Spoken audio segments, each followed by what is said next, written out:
Welcome to the Hutts Hangout. Grab your blasters and blue milk because we're about to deep dive into the game where Hutts rule and three scoundrels drool.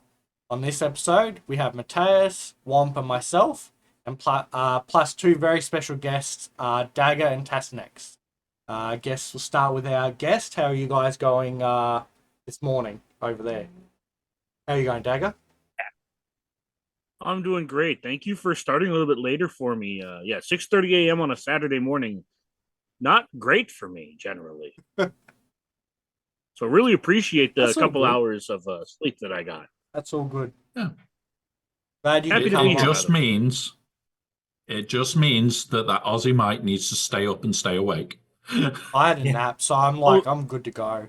I fell asleep listening to your GAC, so not because of your GAC, but while I was sort of half listening. Okay, Oh, apparently we they're got no saying no sound. sound? Hmm? Really? Sorry? From who? Nah, it's I've big got deal. sound, I I've think just it's double him. checked. Nah, I can hear sound. I can Yep. hear see the bars moving. Yeah, it's all good. Keep going. How are you, Yep. Or Tasnex? who? Cool. Hi. Hey, how you doing? Good. Yeah, great Thanks to for be coming here. I'm back. caffeinated. We didn't I'm conscious. we didn't scare you off with the four No, and a half no, hours the first time. no, not enduringly. I was just tired. I was just tired. But it was a great conversation. I said that then, and I'm happy to be back here for another one. Yeah, it's good to have you back. Actually, the episode you were on, I think, is our highest listened to on Spotify. So, Well, yeah, that's an honor. yeah, Fantastic yeah, to hear Yep. that. yeah. The only other one that's That's sort my, of close was with Shaka actually. So, two really good guests. So, yeah, yeah. so does that mean that Tass beats Shaka now? That's the first question, that's the important ones of it. Does Tass beat Shaka? Well, Shaka doesn't have Inquisitors, so I think the answer is yes. I think he has them now, but he doesn't use them. I don't know. They were just ripping into him on the Inferior podcast the other day about his Inquisitors. Yeah. I just tuned my Inquisitors up. They're going to be even nastier come 3 versus 3. As I was about to introduce Dagger, he goes muted and off camera, so that's He did say he would have to step away yeah, for a that's all minute, good. so Yeah. I guess we'll come back to the intros for Dagger when he gets back up. How are you guys going, Mateus? How you been? I'm all right. I am on my first weekend home from my traveling correspondence job. Um, which was coming home was just an awful experience. I was in Atlanta, Georgia for the last 2 weeks, and the day that I'm supposed to fly out, which today's Saturday, I was supposed to fly out on Thursday in the afternoon. It was sunny and clear all day, and then as soon as my flight is supposed to leave, a thunderstorm rolls in, so they delay my flight by 2 hours. But they didn't delay in the connecting airport. My flight there was not delayed. So I landed 15 minutes after that flight took off. So they had to book me on a new flight to come home. And the next one that airline had for me coming home was 9 hours later. So instead of me getting back to my hometown at midnight, I got back to my hometown at 11 p.m. or 11 a.m. the next day because of further delays in the flights. It was awful. They were remodeling the airport that I was trapped in, so there was nowhere comfortable to sleep, and I ended up like having to choose between, the anti-homeless personnel benches that they have installed or just straight up sleeping on cold concrete. So this is awful. I do not want to do this. Yeah, and airports are not great to sleep in at the best of times, let alone when they're Yeah. remodeling it. Yeah, yeah. Yeah. That just sounds like my personal hell, except I'm in a seat. I'll just go, eh. Yeah, hey, at least you bring your own comfortable chair with you everywhere. Hmm Comfortable? What bullshit are you saying? This thing ain't comfortable. Well, okay. I'll have to concede Oh. that point. Oh, well, quickly, how Well, are if it's you, not Bob? comfortable, why don't you just get out of it?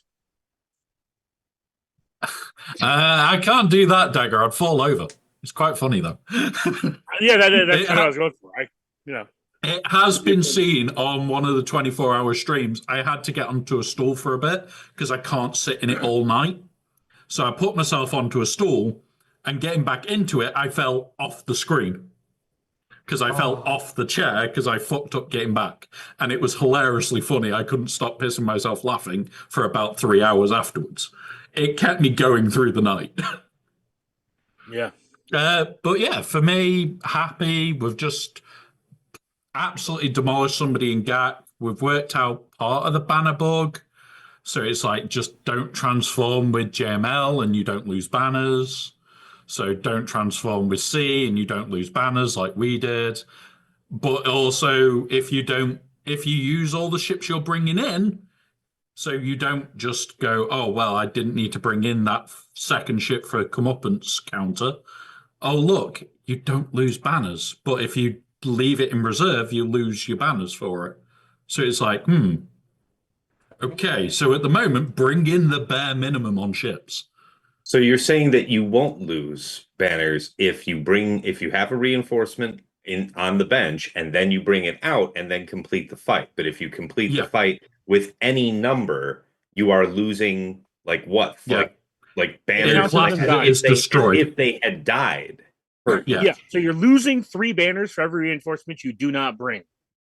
So it's functionally like -4 banners because it's +1 to not bring it and -3 for like not calling it. So it's functionally you're losing 4 banners per reinforcement. Yeah. So it's like the only one that we risked it on today was the counter for the punishing one. And it was, if this works, it works. We'll lose the banners. We can't lose the fight. It left it as a cleanup. So it was a case of we still can't lose the fight. So it didn't bother me either way. But it was that moment of we had the fight with the Radis, and it was a case of punishing one. Radis is out. Oh, look, we've got the comeuppance out, and we've still got one spare. You're coming out. I don't want to lose banners. You're coming out. So, yeah. Without trying to go completely off topic, when all the banners stuff, all the bugs sort of started popping up, people were like, are they testing something else in the background and this is sort of carrying over? Are people still thinking that there's something being worked on in the background that are causing these, or is this I think there are a lot of insidious like guesses to what's going on, and I think it's literally just that when they put something into the game, sometimes it fucks something else up, and they've been doing that for years. I mean, it's not like these kinds of things are new bugs.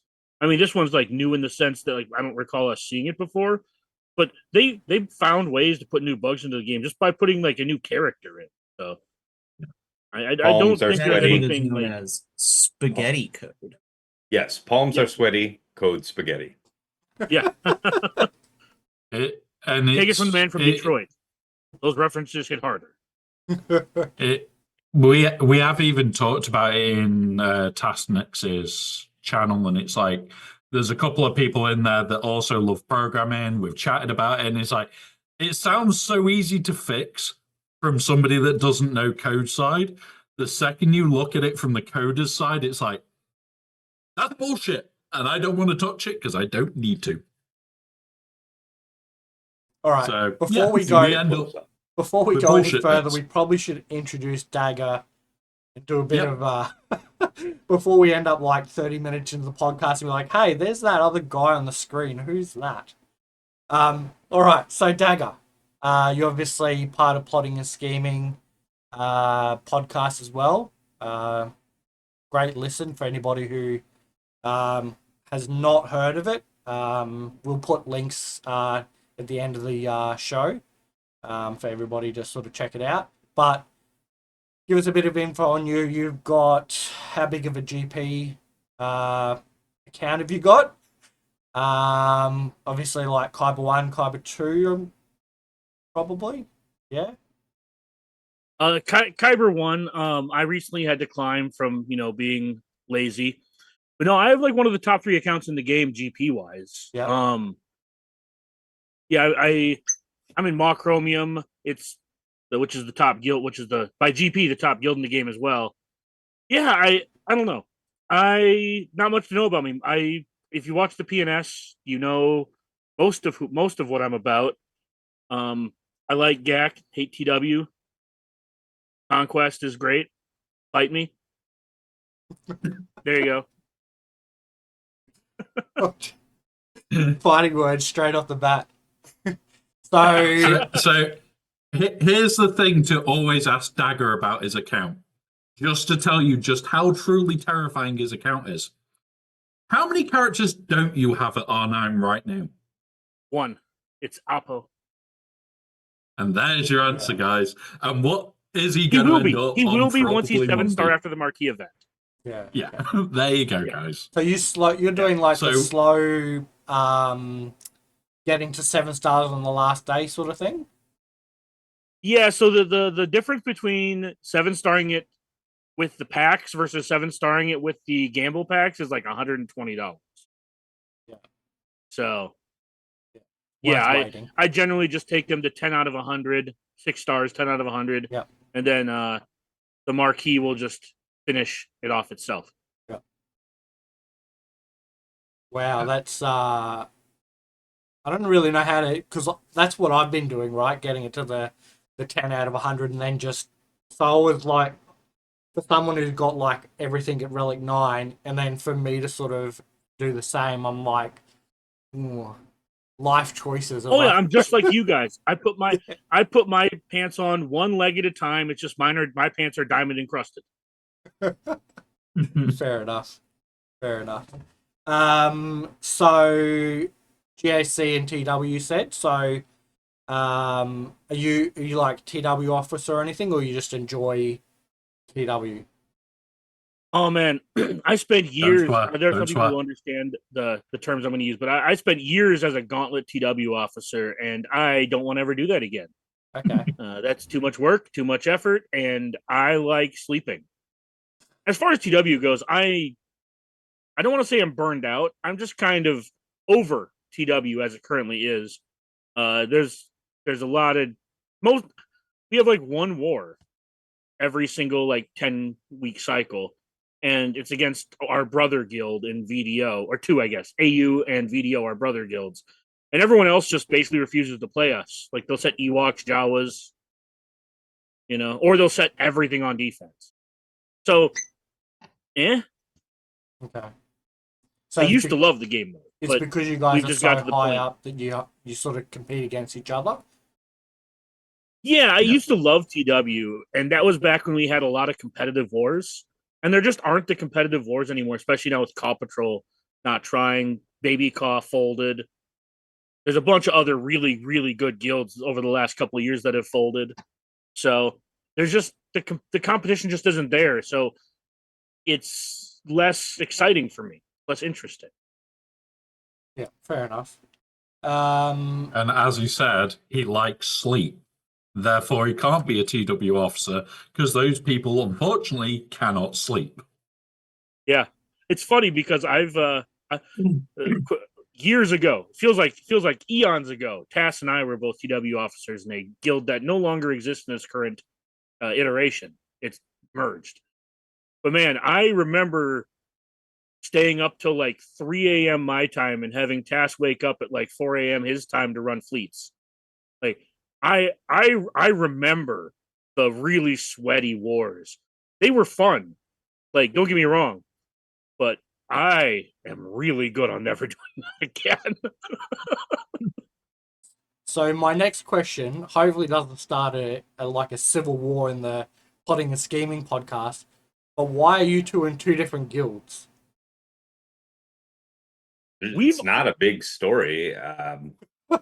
I mean, sure, you can answer it, Dagger. Go for it. Oh, I was just gonna say we've been in the same guild off and on in the 6 years we've known each other. Because you're both Mhm. more, We've shared- right? But different level, like different guild within more.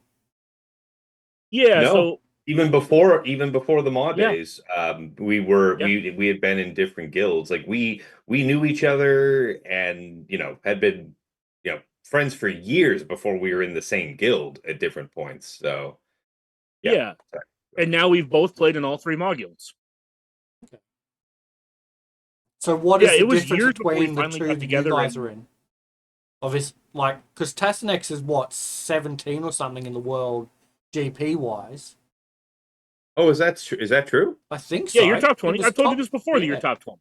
Yeah, You just don't I listen. think that. we looked at it last week. I think. I mean, it Well, I might think the main change. thing is that he just doesn't listen to you specifically. Thanks. That is true. So yeah, what is the difference then? Like, what? Because I see both of you guys as being like, Well, top I mean, 20 players, I right? ended up leaving. I left Chromium and went to Erodium just because there were decisions made to take in some people that I can't play alongside, okay, and I won't. So I didn't. So I left.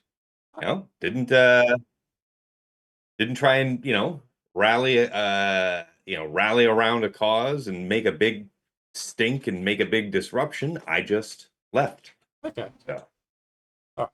So I thought it might have been like some guild thing where it was like, for some reason, Tassenix is outside the top 10 players in the world or something, so you can't be in the top guild or whatever. But Oh, they would Nothing. never do that. Chromium's not like that. okay, No. Like that would only make sense if they were doing it off the top 50 players. yeah, in the that's world. what I'm like trying to figure out. Do the maths in my head to try to figure out what's going on, but yeah. No, it was a personal decision. Like the I was sad to feel like I needed to go. The leadership was sad to see me go. It wasn't something I did happily, but I did it out of necessity, and the decision is made. Another good example is like I moved from Erodium, which is where Tass now is, to Chromium, which is where Tass just left from. And I did it because at the time, Erodium would stream most of their TW fights. And I didn't have the ability or time to stream. So I ended up going to a guild that streamed a whole lot less because it was better for my time. Like there's a lot of reasons to move guilds even within the family because they all have much different cultures, different things that they focus on, different ways that they help each other. So even if it wasn't something like a disagreement with something like that, there are always reasons for quality of life that you could move guilds. Okay, fair enough. Um, Yeah, it's just I've got to little say, tangent. as somebody that as somebody that is in the more an MC Alliance thing, we're effectively their baby guilds. Some of our bigger players have moved up into more accounts and everything else, and that happens. But even in like the MC, you will get officers go, do you want to move up because you are competitive? And it's like, no, there's a reason I'm in this guild. There are days I can't be asked. Every other guild above where I am requires me to do TW. Where I am doesn't require me to. You can guess what game mode I don't like at times. Is it Conquest? Yeah, exactly. Yeah. But yeah, honestly, the More Alliance is brilliant to see working in general. Yeah. It is really different to a lot of others. But yeah, also like it was funny because at one point everyone in the PNS was in SL Vanguard together. That's not when we started it. But at one point we were all together in the same guild for a brief time. Yeah, right. I think it was like 2 weeks. We were all together. So yeah, just a fun fact for you guys. There was a time and place when all 5 of us played in the same guild. It's true. Okay. And just think, you could have had those raid competitions where it's a case of, I've got to get a higher raid score than him.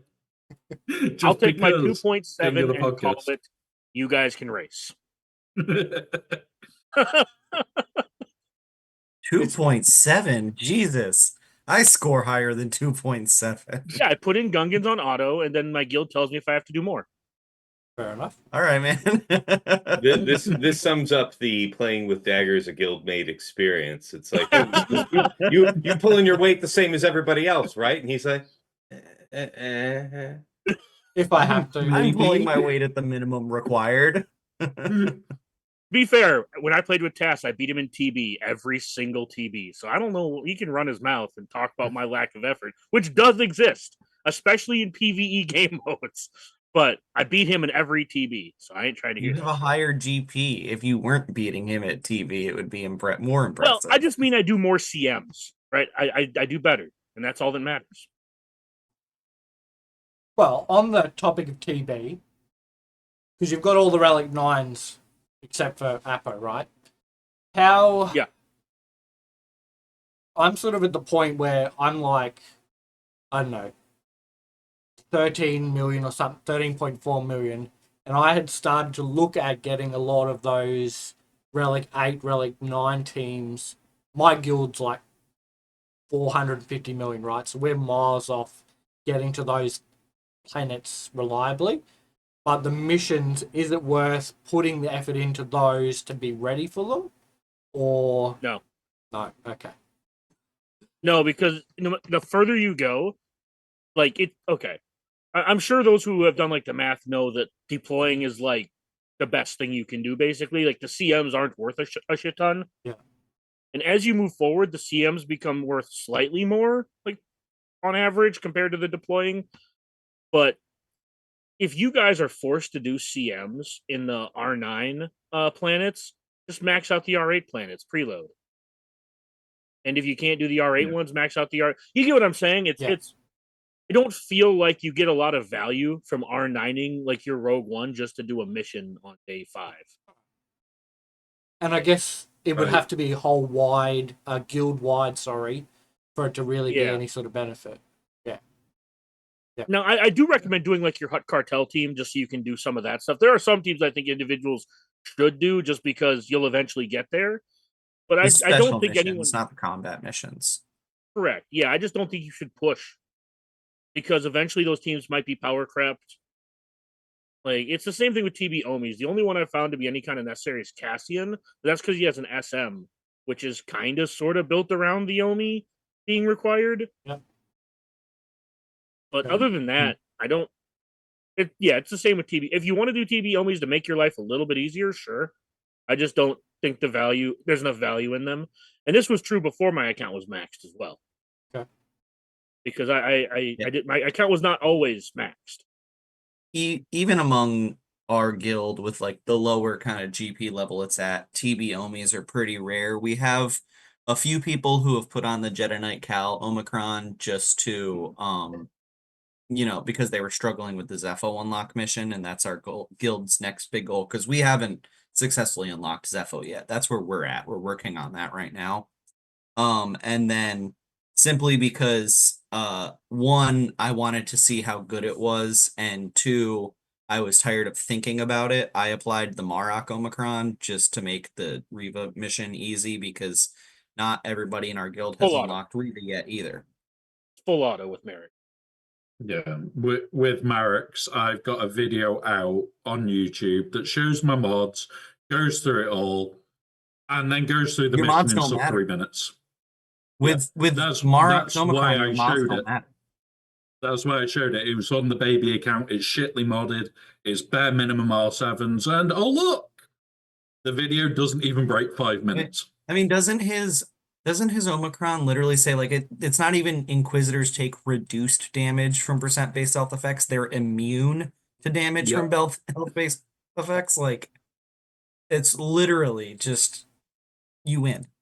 Yeah, I recommend if you're going to be pushing long term, I recommend Cassian and Cal's Armor Shred special, because Cal's Armor Shred special like almost makes that like Zepho mission autoable.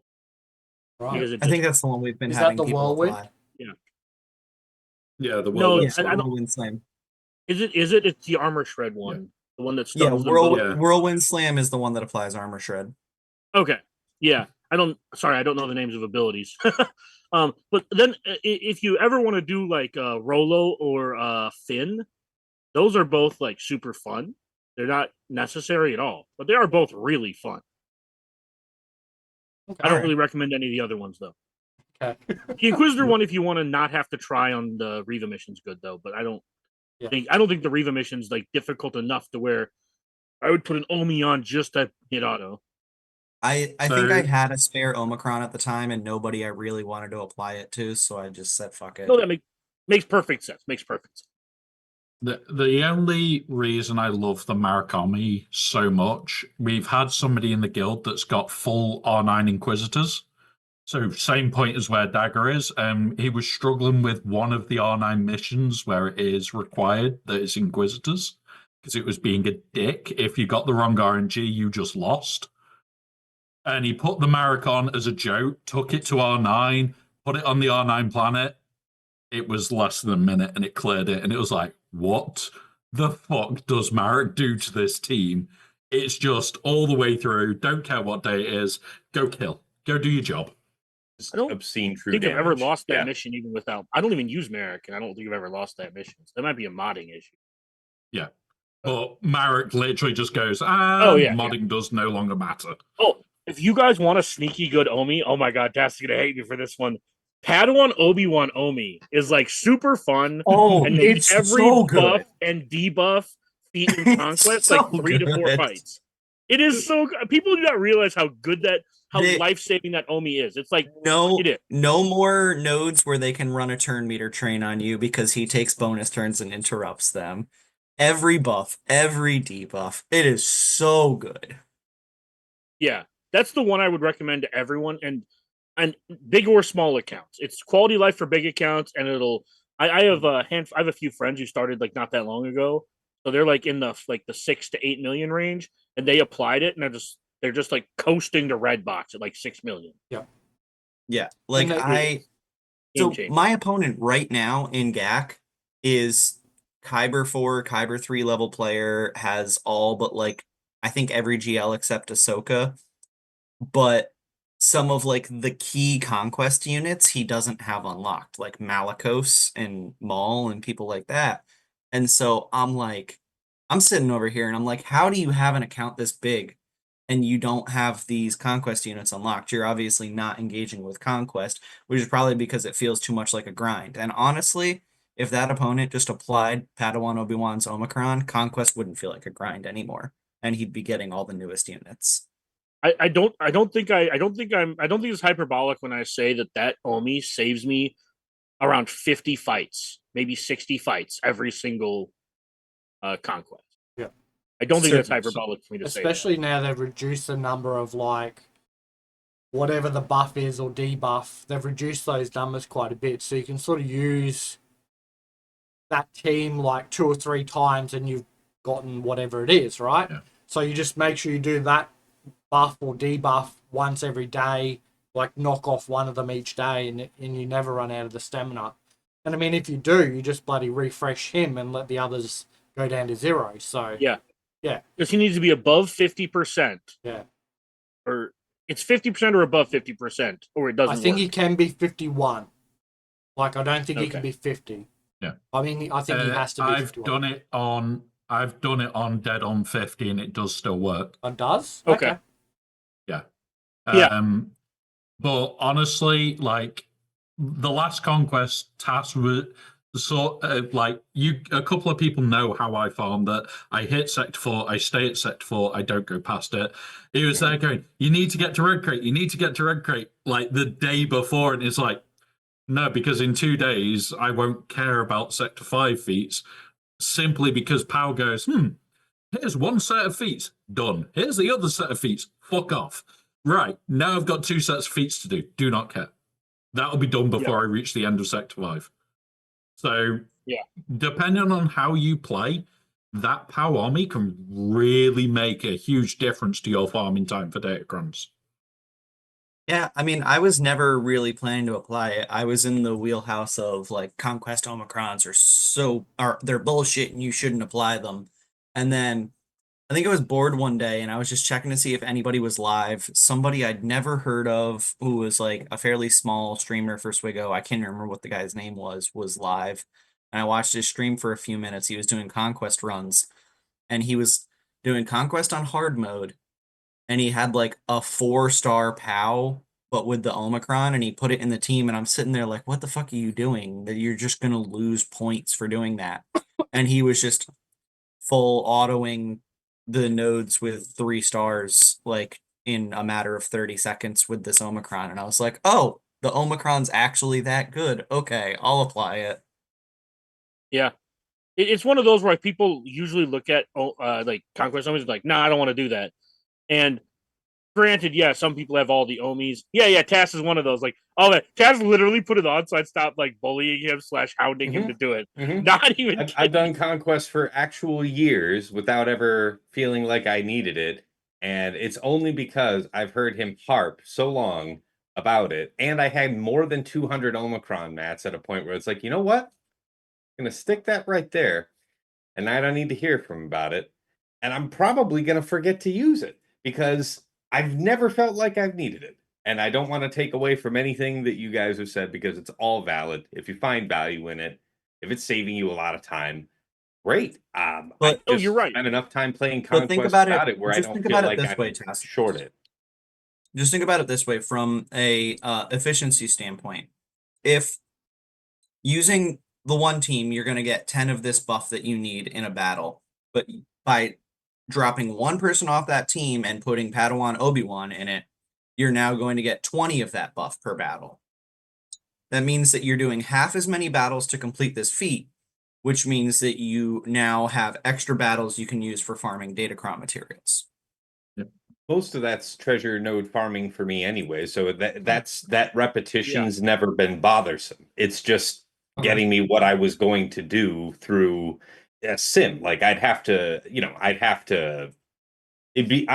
you it would take less time with it, but it's it's all just auto battles while I'm doing something else. To Tass's point, I made it as far as I did without it as well, right? It's one of those things where once you start using it, you just keep using it, and if you don't have it, you don't necessarily miss it. A lot of people who are in our sphere, their rosters don't require it. Their rosters don't need it, and that's okay too. I'm not here to tell everyone that they need it. I just, like I said, the only reason I found out how good it was is like Mateus said, I have friends who started and they don't 7-star new characters. So like they have their 3-star POWs just red boxing conquest at 5.5 million GP. Right. Yep. And that's the thing that like was like, oh, okay. And then like I started doing it. It's like, oh yeah. Yeah, this, like I said, I don't think it's hyperbolic when I say it saves me 50 to 60 battles per conquest, depending on the conquest. Yeah. The team that I absolutely love for it is the JML team. You replace Hoda with him, and you literally just go, pass to do not care, and oh look, all the buffs under the sun, all the debuffs under the sun, because it's classed as a special. That one is really good because the way that the game interacts with that, because so Padawan Obi-Wan grants the specials and he grants the buffs and inflicts the debuffs when you use a special. But like a lot of abilities, if the ability, like if you used a special and it killed somebody, it wouldn't count as you applied those debuffs. But for some reason, with the way it interacts with JML's coin, is when you target them with the coin ability, that's when it inflicts the debuffs. So all the debuffs are actually inflicted before damage is dealt, which means that it still counts them. So if you accidentally kill, it doesn't matter. Which is why I love that team.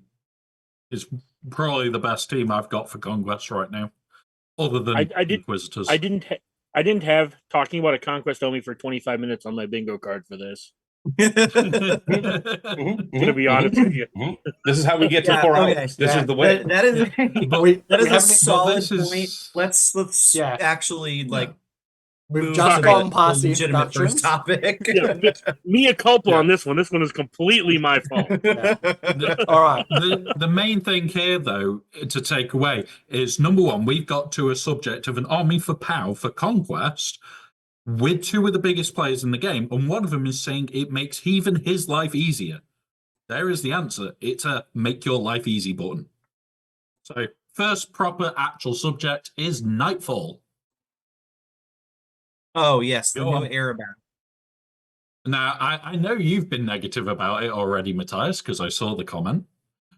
Yeah. And I know your feelings about it. And a couple of people will know I put a video out about it because I've had enough of people being severely negative about it.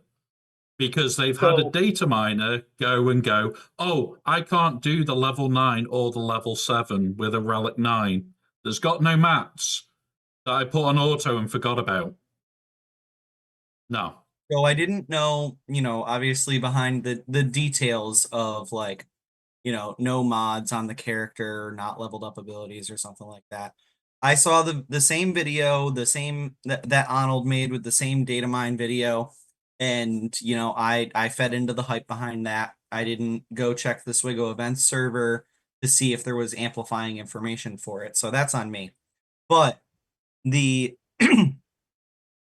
the thing is still though, like if you're going to tell people by taking these brand new characters straight to Relic 9, you'll get all of these rewards, and it's not true, which even if he'd had good Zeta or all the abilities maxed out, good mods, there's still no guarantee that he would have beaten. We didn't even get to see wave 4. There's no way to know for sure that just Appo can solo the Relic 9 level for it. And so I don't know how I don't fully know how I feel, but I don't like it, right? Because you're gonna have these people who are they're wailing on this team for the first time. A lot of people, even in our guild, are like, yeah, I've never really focused a new character before, but I'm doing that for this team. And it's like, I don't want them to spend money that they normally wouldn't, that they would have for other stuff, on a character that they're going to overinvest in and not get the desired rewards from. Should we read it first before we... All right, really quick. As somebody who isn't as plugged into some of this stuff, what can you catch me up? Yeah. So I'll quickly run through it. So a video came out in the Discord event explain server. what's happening. What are we talking about before we... So I know the era event battle you're talking about, but I Appo. didn't know there was a video or anything like this. Yeah. So it's the usual guy that puts out the videos that I think he copies your account or another account that's quite high up. And he literally goes, oh, I'm just going to run it with their mods. Okay. He also admits he doesn't know how to play the game, so he puts it usually on auto. The problem is, this new event, he pulled up Appo. It didn't have mods on it because your account at the time didn't have it unlocked, or whatever account he copied didn't have it unlocked.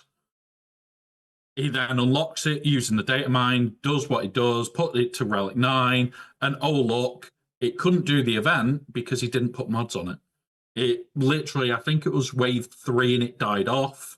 And it's like, if you're going to put out that sort of video and just go, oh, well, it lost, so the event's undoable, you can't do the event even at Relic 9.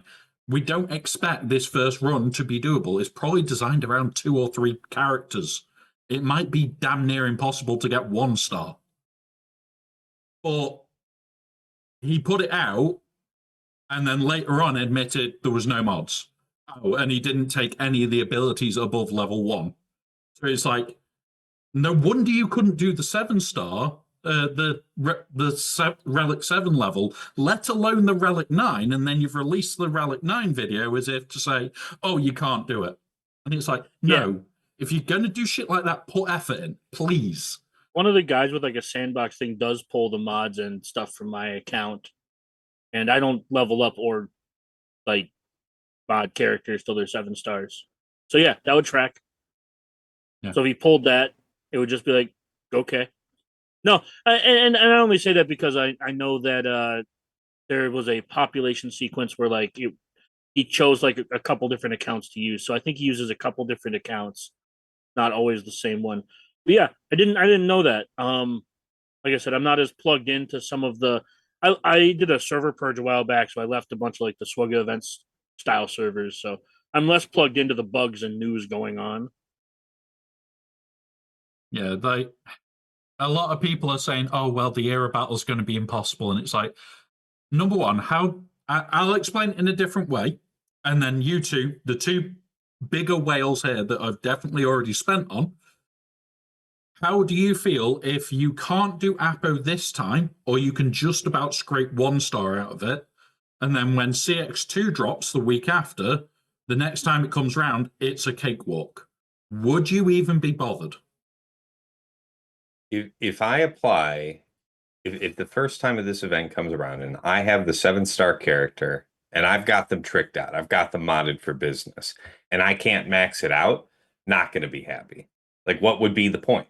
What would be the point? It's like, we opened this window for you to max this character out so that you could be on time to make a good faith maxed out run at this. By the way, you're only going to get 1 star. I don't buy it. I don't see it. I would be upset. Well, this isn't the first time they've done something like this, where they put something out with only part of the thing to pass it out.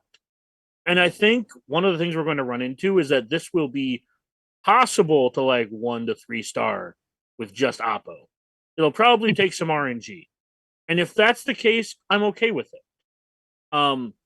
Like Kat said, if you can't pass it at all, like if it's right, just go fuck yourself, then I'm not going to be happy.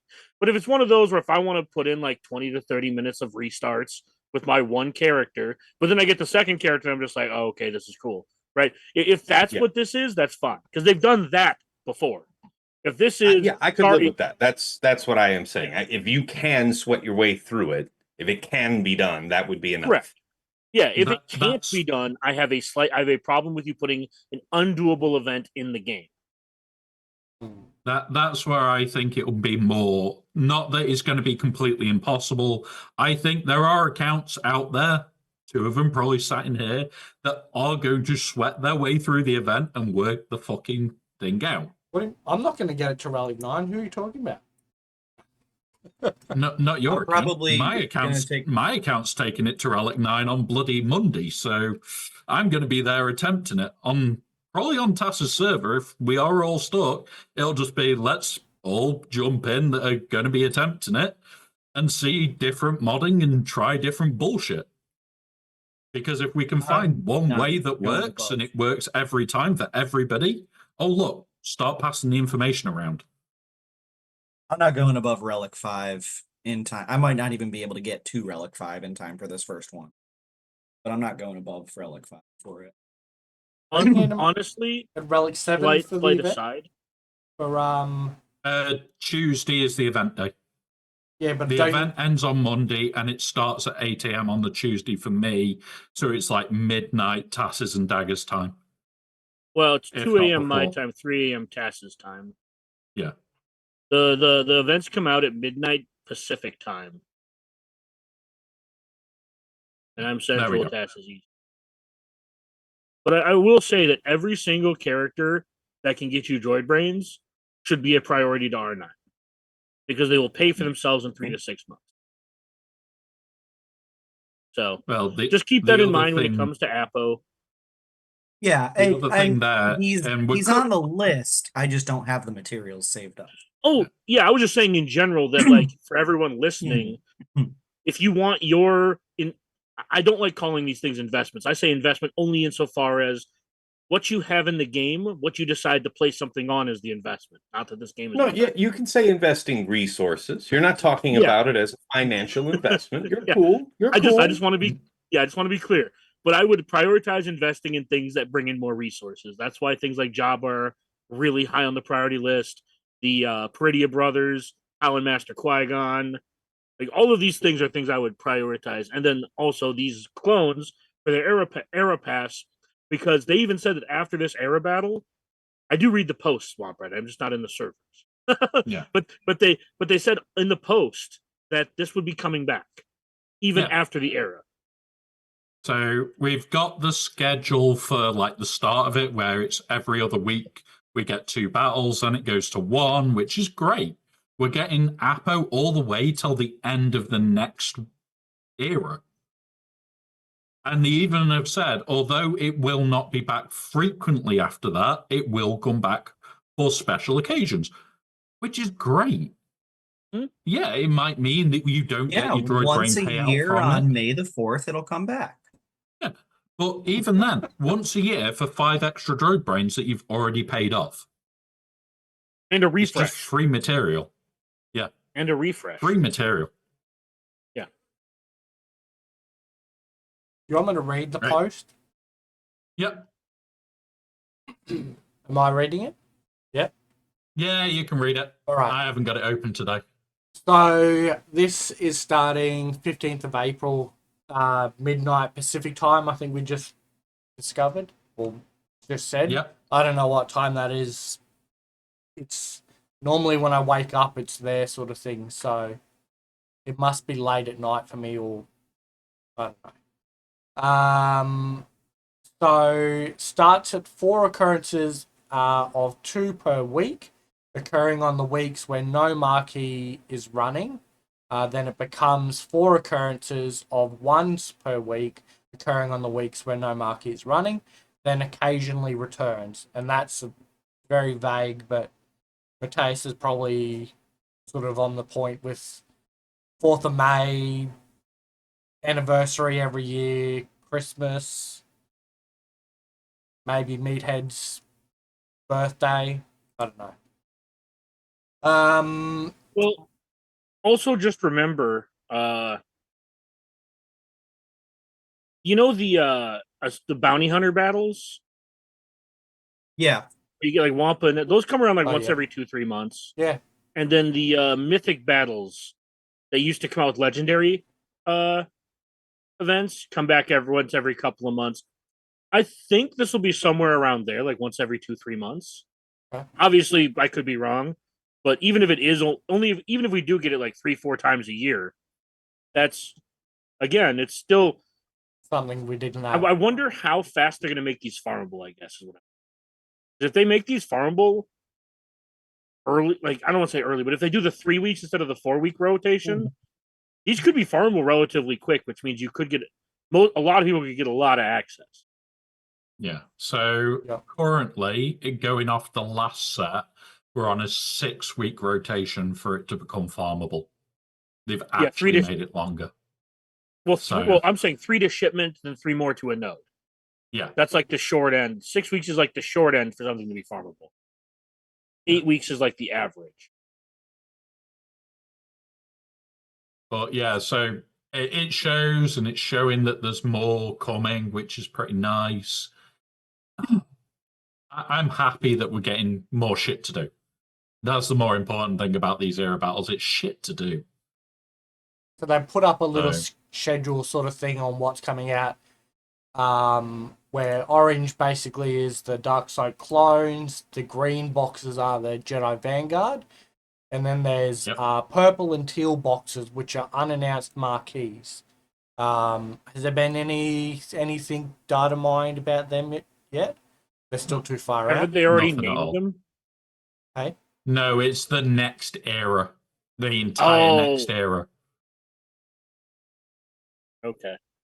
So we don't know anything have about the next era, do we? clue. No. Aren't they part of the Sith Revenge of the Sith era? Nope. Revenge of the Sith era is that top line. You've It's got just the the Jedi 4 for Vanguard. Appo, the It's 2 just Jedi the Jedi Vanguard. and the clones. Right. Because there are 6 marquees this quarter and a journey guide event. They're making up for the last one where we only had 5 marquees and no journey event.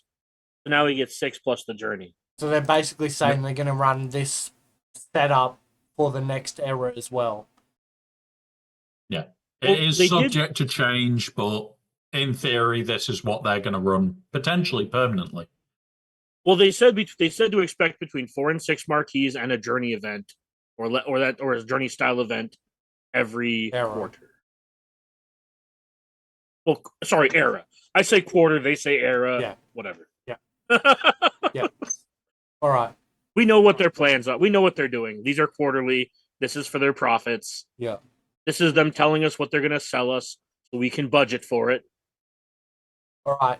And how many years had players complained that there wasn't a clear roadmap so they Yeah. could decide what they wanted to spend on and how much and when.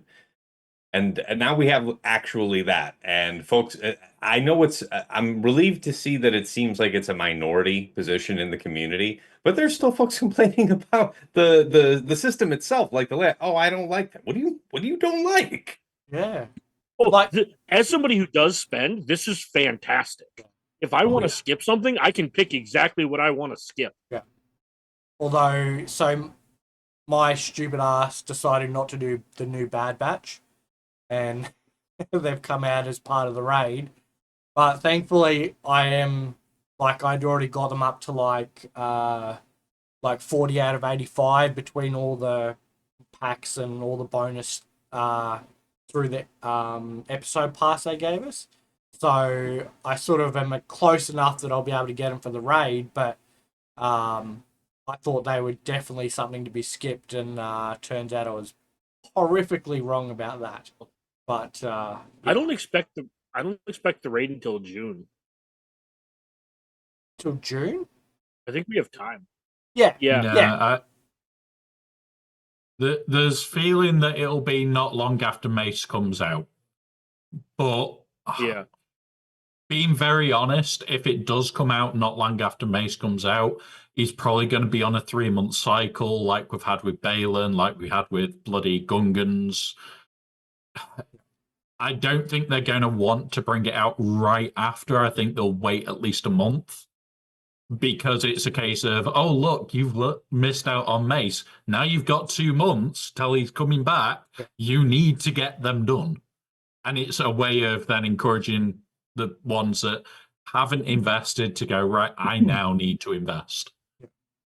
I now need to dump that gear, dump the relics in, and get Mace then next time through. You can guarantee he's going to be ridiculous for the raid. Yeah. Yeah, I think it's probably going to be similar to the Gungans. What was the gap between Jar Jar and the raid? I expect a similar gap. Yeah, it was like the week before. He dropped the week before. It was 2 weeks. Okay. No, he dropped the week before, but they also did it where a lot of most guilds fall in like a 3-day window for the raid actually starting because we don't drop tickets. And you'll find that most guilds are still in that little cluster, and they did it the day after where most guilds should have started. And it was just like, you bastards, you did that on purpose. So you did have the odd guild that did start it a little earlier than others.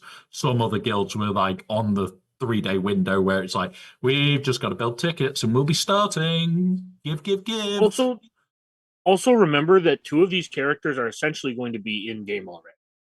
So I don't expect them to give us a ton of leeway with Mace because Jocasta Nu is a conquest unit and presumably Beck is already in game. So I just don't see them giving us a month grace period when it's 2 marquees to unlock Mace. Whereas Jar Jar was 4 marquees and they gave us a week grace. Yeah. Right? I just don't see them giving us a ton of time just because it's 2 marquees. That's valid. Yeah. Right. All right. So on this, the entry requirements to do this event is at least 1 Darkside clone trooper, which I'm guessing once like the other Darkside troopers come out, we'll be able to add them into the squad. We're all sort of thinking that, right? It's not just going to be whatever the newest one is. But it says that implies that you can go higher than 1. So yeah. It also says that it's capped out at a maximum squad of 5, and one of those is Lord Vader. Yeah. So the other 4 it literally tells us we should be able to. Yeah. So it sort of starts off. Tier 1 is just at least 1 of the Darkside troopers. Doesn't have any star requirements. And then 5 stars is the first barrier for the next tiers up, and then it goes all the way through to Relic 9. Obviously higher tiers are going to be harder. Then basically it comes through to the rewards, right? So do we want to go through the rewards of the lower tiers, or we just want to skip through to sort of the higher end ones? The Isn't lower it end just like ones character shards and are credits at low tiers? yes. Yeah. So just to give people an idea, the character shards, if you get it to 6-star, and you can do every single one for the first level and second level, it will work out you'll be 10 shards off going to 7-star at the end of all the event. And that's even if you roll 7 and 5 for every single one. You are guaranteed 5, you could get 10. So in theory, if you get an average roll of luck, this is a free way as long as you get to 6-star by the end of the event. I don't think you even need to be So- 6 stars. At 5 stars, do. you can do. I know.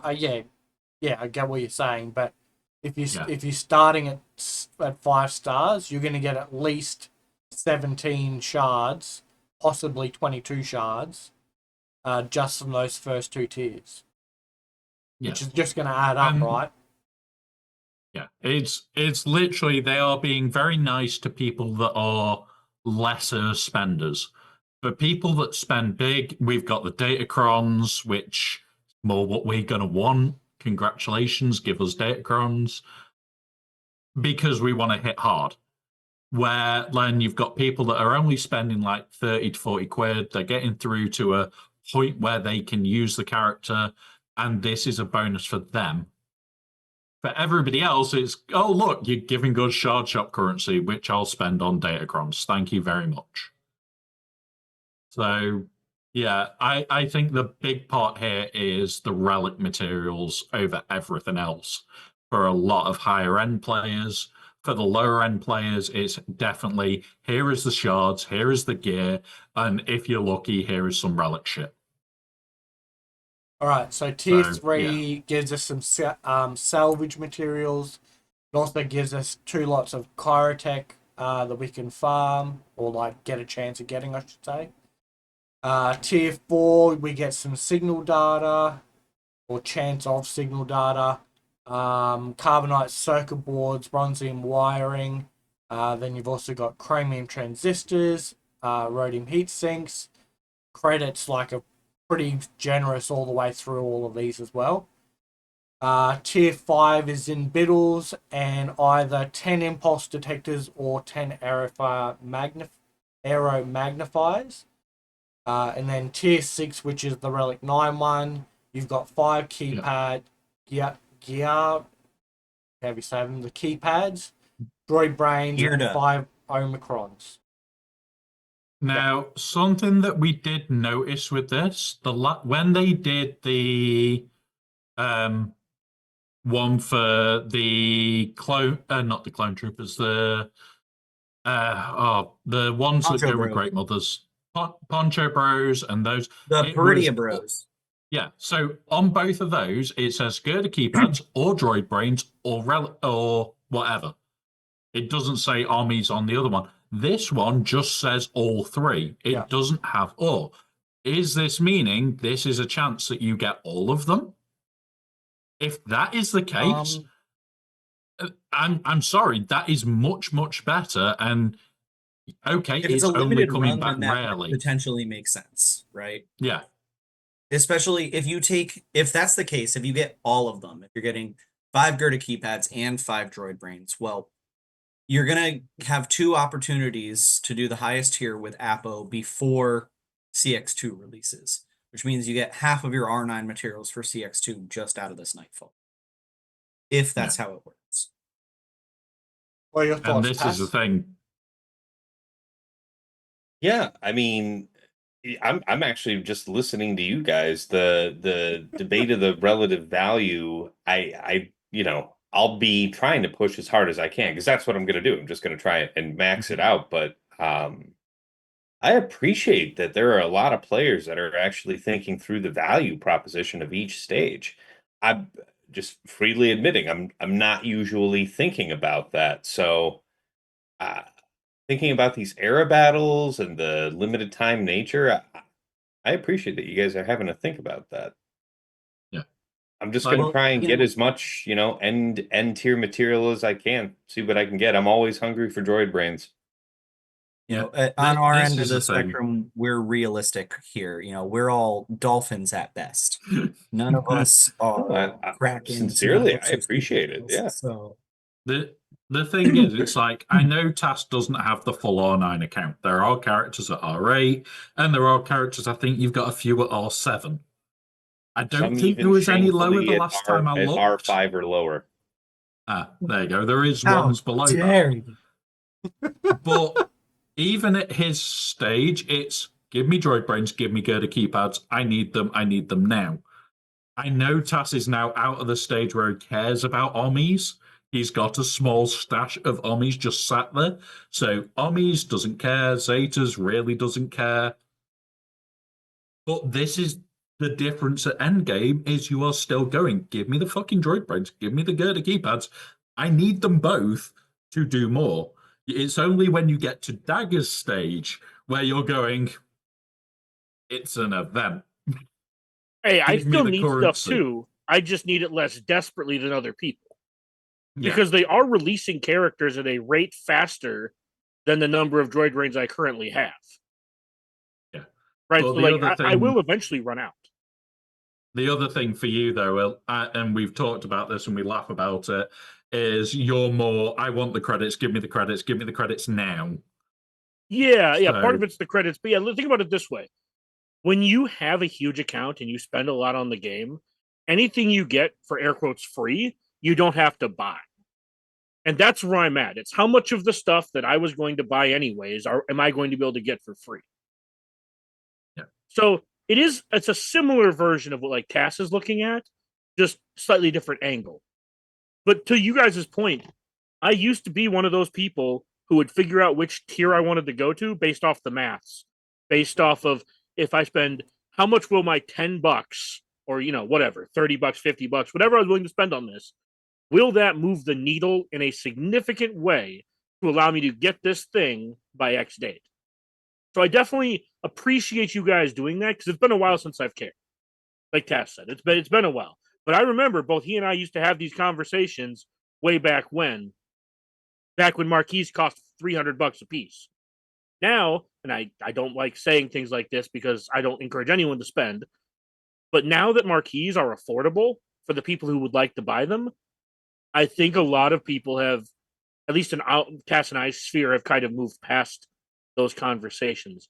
I know Tass and I used to have them. I know TJ and I used to have them about how far do we take this character. And it's like, I remember playing my big account originally, and it was a case of, I don't care. I'm spending on this. I'm doing this. I really don't care. But then now having an account that's probably still playing catch up to where I was, and an account that is a baby account, it is literally sit there, do the maths. What is good for this account? What isn't?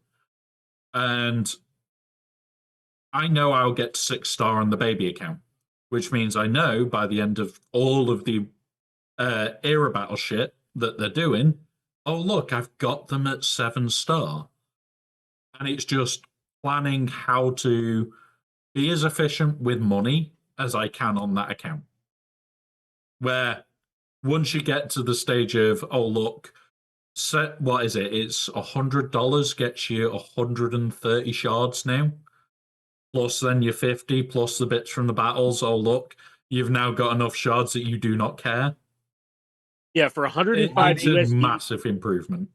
For 105 USD, if you buy it on the web store, it's like $97 USD. So for like $95 to $97 USD plus tax, you can get a 7-star character a week later. I'm not saying that people should do that. I'm just saying that people used to spend $350 for that shit. Yeah. No, it's super affordable now, even more. So the new marquee system made it costs like 130 or 140 bucks if you like got them to 6-star during the event and then bought the rest out of shipments a month later or 3 months later or whatever it is. Like it was, it was like 130, 140 when the new marquee system came out. If this Shard Pack 2 is going to be a consistent thing that they release with every character in the future, it is definitely an even more effective, even more affordable way to go about obtaining a new character, especially taking them to 7 stars for a soft whale. And I did at one point in the past attempt to be one of those people who was like, oh, I'm going to wail on every new character and get them to 7 stars when they come out. And the first character I tried to do that with was Stap, because I already had his whole team at relic levels, right? I spent $250 buying shards for Stap, buying those gamble packs, and I did not get him to 6 stars. The first character I ever bought was Enfys Nest, and she cost me $420. Some people are going to say nice. Nice. I think I got you guys for the shameful wailing. Dig this. Love my capital ships. Love the starships in general. Really actually loved the game when I was first playing it, because that first time you're loading into a fleet battle and all the ships kind of load in and the capitals, and it's, oh, wow. So, when this cool ship called the Finalizer came out, I was going to be on the front lines, motherfucker. Day 1 unlock. Day 1 maxed out. To be fair, there was a time where Finalizer was good. Yeah. For like a week. Yeah. But but that was a long time after it became free to play 7-starsable. Yeah. Nah. Yeah. That was more than $400 for that. Yeah. No, and somebody you did. Oh, I got you, Tess. In order to unlock Rey, I did not have Rey's Millennium Falcon unlocked. So I bought the packs for Amlin Holdo to 5-star it from scratch to get Rey.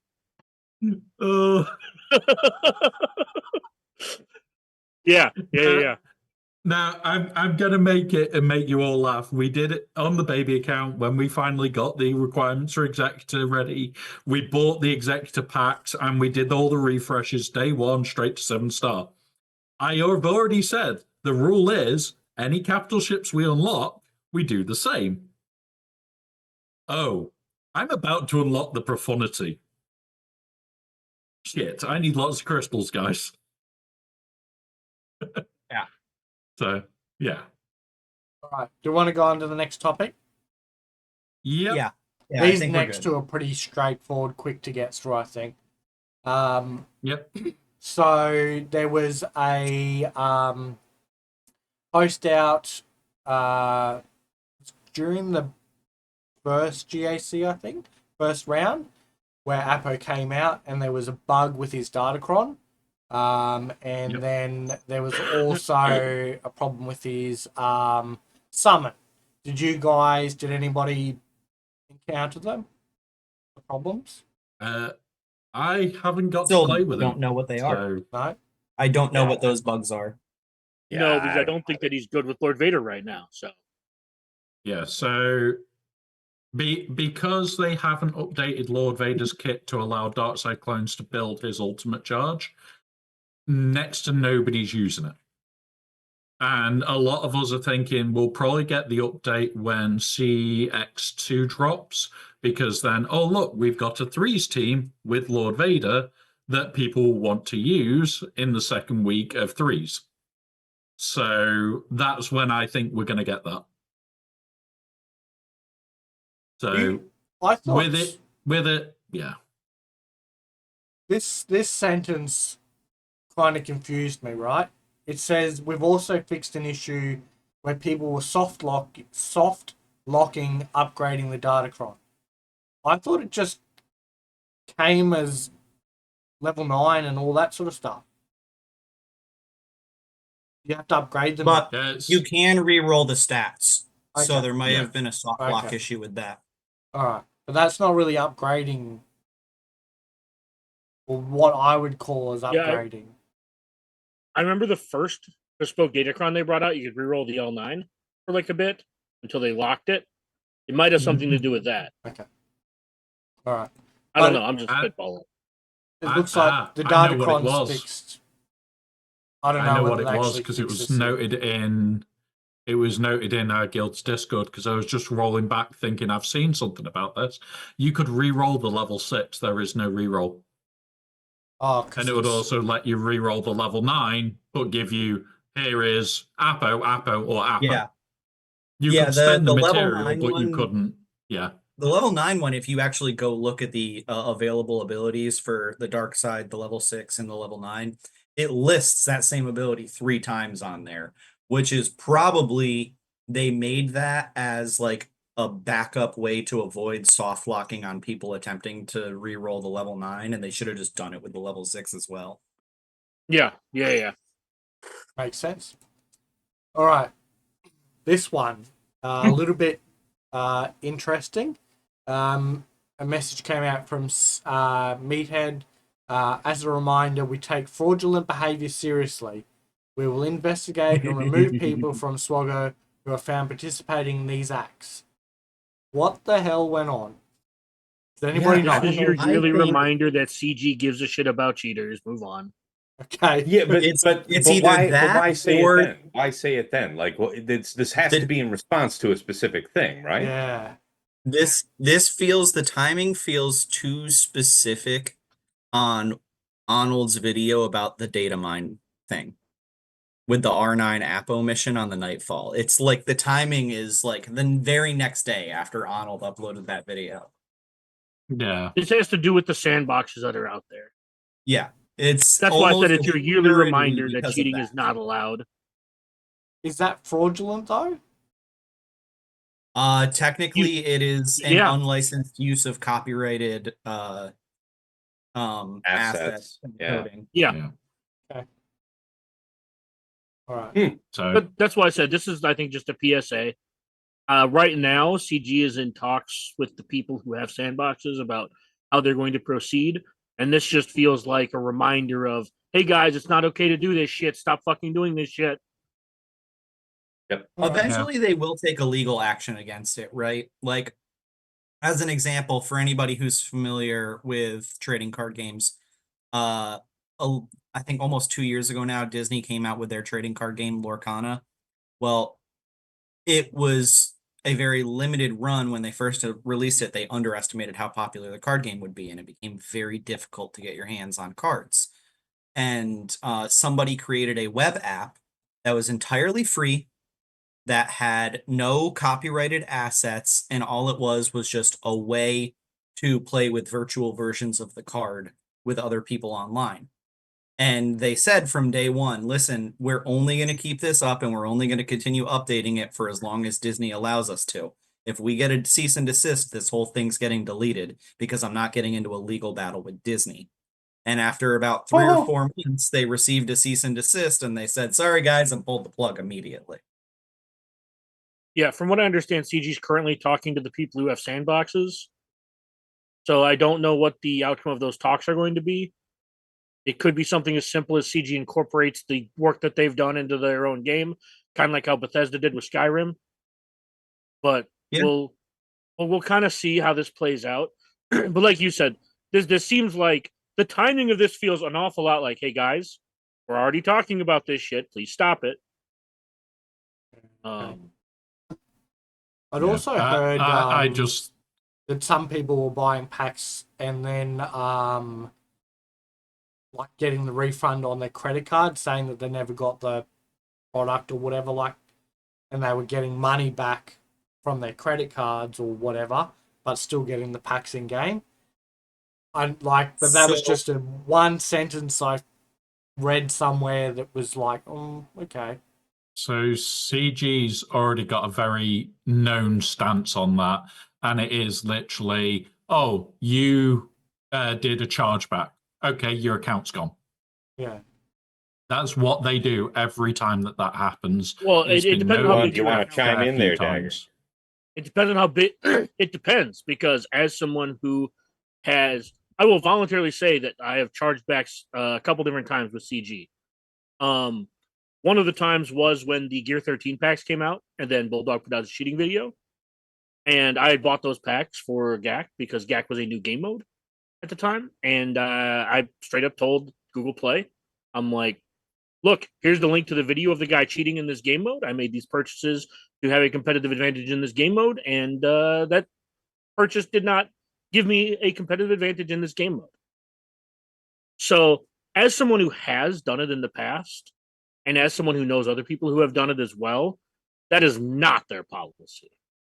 They tell you that's their policy so that you don't do it. I know people who have maxed the chargebacks to Google and Apple, and absolutely not. That is not the case. And I'm not telling anyone to charge anything back. You should not commit fraud. That is fraud. Do not do it. However, do not let them gaslight you into believing that they ban people for charging back. Yeah, that there is no such thing as a valid circumstance to charge back. I am aware with some mobile games. I don't know specifically if this is how CG would handle it. Obviously, Dagger might possibly know better. But with some mobile games, the way that they've handled chargebacks is when the company is notified that a chargeback was performed by such and such person via Google Play, like, oh, this email account. Well, they've got your account linked to your Google Play. So they look at what your account is based on your Google Play link. And then they say, okay, this guy charged back a purchase for 8,000 crystals. We're going to deduct 8,000 crystals from his account. So if you've already spent that 8,000 crystals, your account balance becomes negative 8,000 crystals. And every crystal you get in a free-to-play way from that or purchase from that point forward brings your balance closer to zero. And you just can't use crystals for anything until it's zero again. I have also seen people get what would be called downtimed, which is where they basically just say, all right, you charged back these packs. We're just going to extract these packs from your account. Yeah. I've seen that happen too, where you just, it's called getting downtimed. Because you can't log into your account for like a couple hours and you log back in. It's like, oh, my marquee got reset. Shit. Yeah, right. So, yeah, all I'm saying is you should not, for any reasons, commit fraud. I will, Tass is open with his past. I'm open with my past. I have done some sketchy things like chargebacks. I don't recommend it. Don't do it. I got an email from CG basically saying that what I did was unacceptable, and that is more than fair on their part. And just don't let them gaslight you into that specifically, because they don't ban. If you give them 20 grand and then you charge back $1,000, they're not going to ban you. That being said, don't do it. Just don't let them. They still made $19,000 off your ass. Yeah. To be clear, don't do the fraudulent chargeback. Probably also don't spend 20 grand on SWGoH. Yeah, I'm just. I was just making 20 grand I was over just giving an a period of 6 example years. of. I was giving an example of if you're a Kraken or a whale and you charge something back, I don't think CG's banning your account. Right? Like I'm not. Yeah. Anyway, I'll just stop talking because it's going to get worse. Oh dear. Can we get a volunteer to test and see what happens? No. I'm good. I got an email. I got a cease and desist email from CG about chargebacks. So, after that lovely conversation about the important message, we've actually got one topic until we go to viewers' questions. And the topic is the thing that we've actually seen people have wailed on for this week, focused datacrons. Yes, that's right, everybody. For the 3rd or 4th week in a row, we're doing a segment on focused datacrons. So how do you two feel about the fact that there's no RNG, but they are expensive as sin? I'm really happy I only need 2 of them. I was thinking that from what I've seen, looking at the value of them and looking at how much each one costs, each one effectively takes the resources of 5 datacrons to do. Mm-hmm. And when I stop and think about it, out of a given set, so I'm usually able, by just doing my through the 100 crystal refreshes during Conquest, I'm able to have a full roster of level 9 datacrons. But then I stop and think about how many of those am I actually using every time, while I always have 2 datacron sets concurrent. I would say that there's maybe a good 8 or so, maybe up to 10, that I won't use because I have, enough from the other set. There's enough of a balance. The only time where I'd really be crunched is like going into the first season of like this next 3 versus 3, where we've just dusted the entire set 19. I won't have a lot of set 21. So that's where I might need to have more than just 20 or so of something like set 20.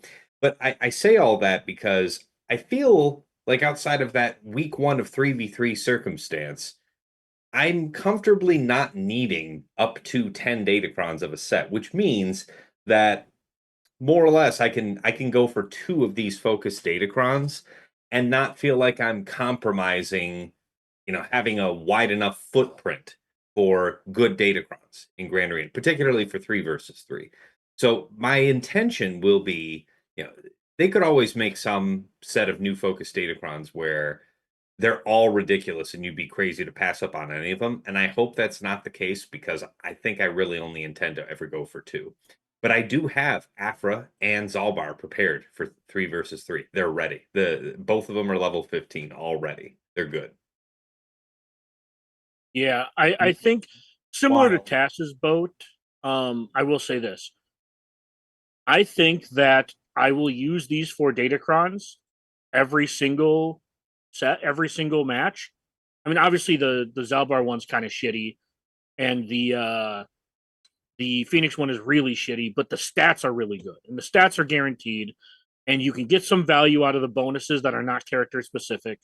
Now, the Zalbar one specifically is probably okay in 3s because the mission revive thing, so you can put it on defense, which means they can't just go in, let mission die, and whatever. Like, I'm not trying to argue that like it has some applications. If you're using it on offense, it's just +3 banners, and in 5v5, it's just a stat cron, right? So I'm not here trying to act like these crons are anything that they're not. So, like Tass said, there are so many times where I get these crons. I'm just like, man, this set's not good, and this XYZ isn't good enough. Like, I look at this and I'm just like, I already know where I want to use some of these crons once I finish them, like on teams permanently for this season. So I think I will absolutely get at least 2 of them. The Dad Bod Boba one seems really good. I know they're going to ask for it for TW, so that's the other reason I'm going to do it. Because they asked for that one for TW. The Afro one I'm going to get for GAC, and I might do the Zalbar one. Well, when I say might, I will do the Zalbar one. The question is, will I be able to do it this conquest, or will I do it the second conquest? You know what I mean? And So, if I have with the enough left Zalbar over, one, just real quick to cut you off there. With the Zalbar one, you're going to want to buy it and just take it to level 3. You don't need to do a full investment on it because as we've already I've talked about this with Tassenix and I've talked about it with Womprat. The level 3 enables Mission Veo to revive when she dies, which is not prevented by Zalbar's Omicron. So in 3v3, she sacrifices at the start of the battle, gives her stat buffs, and then revives.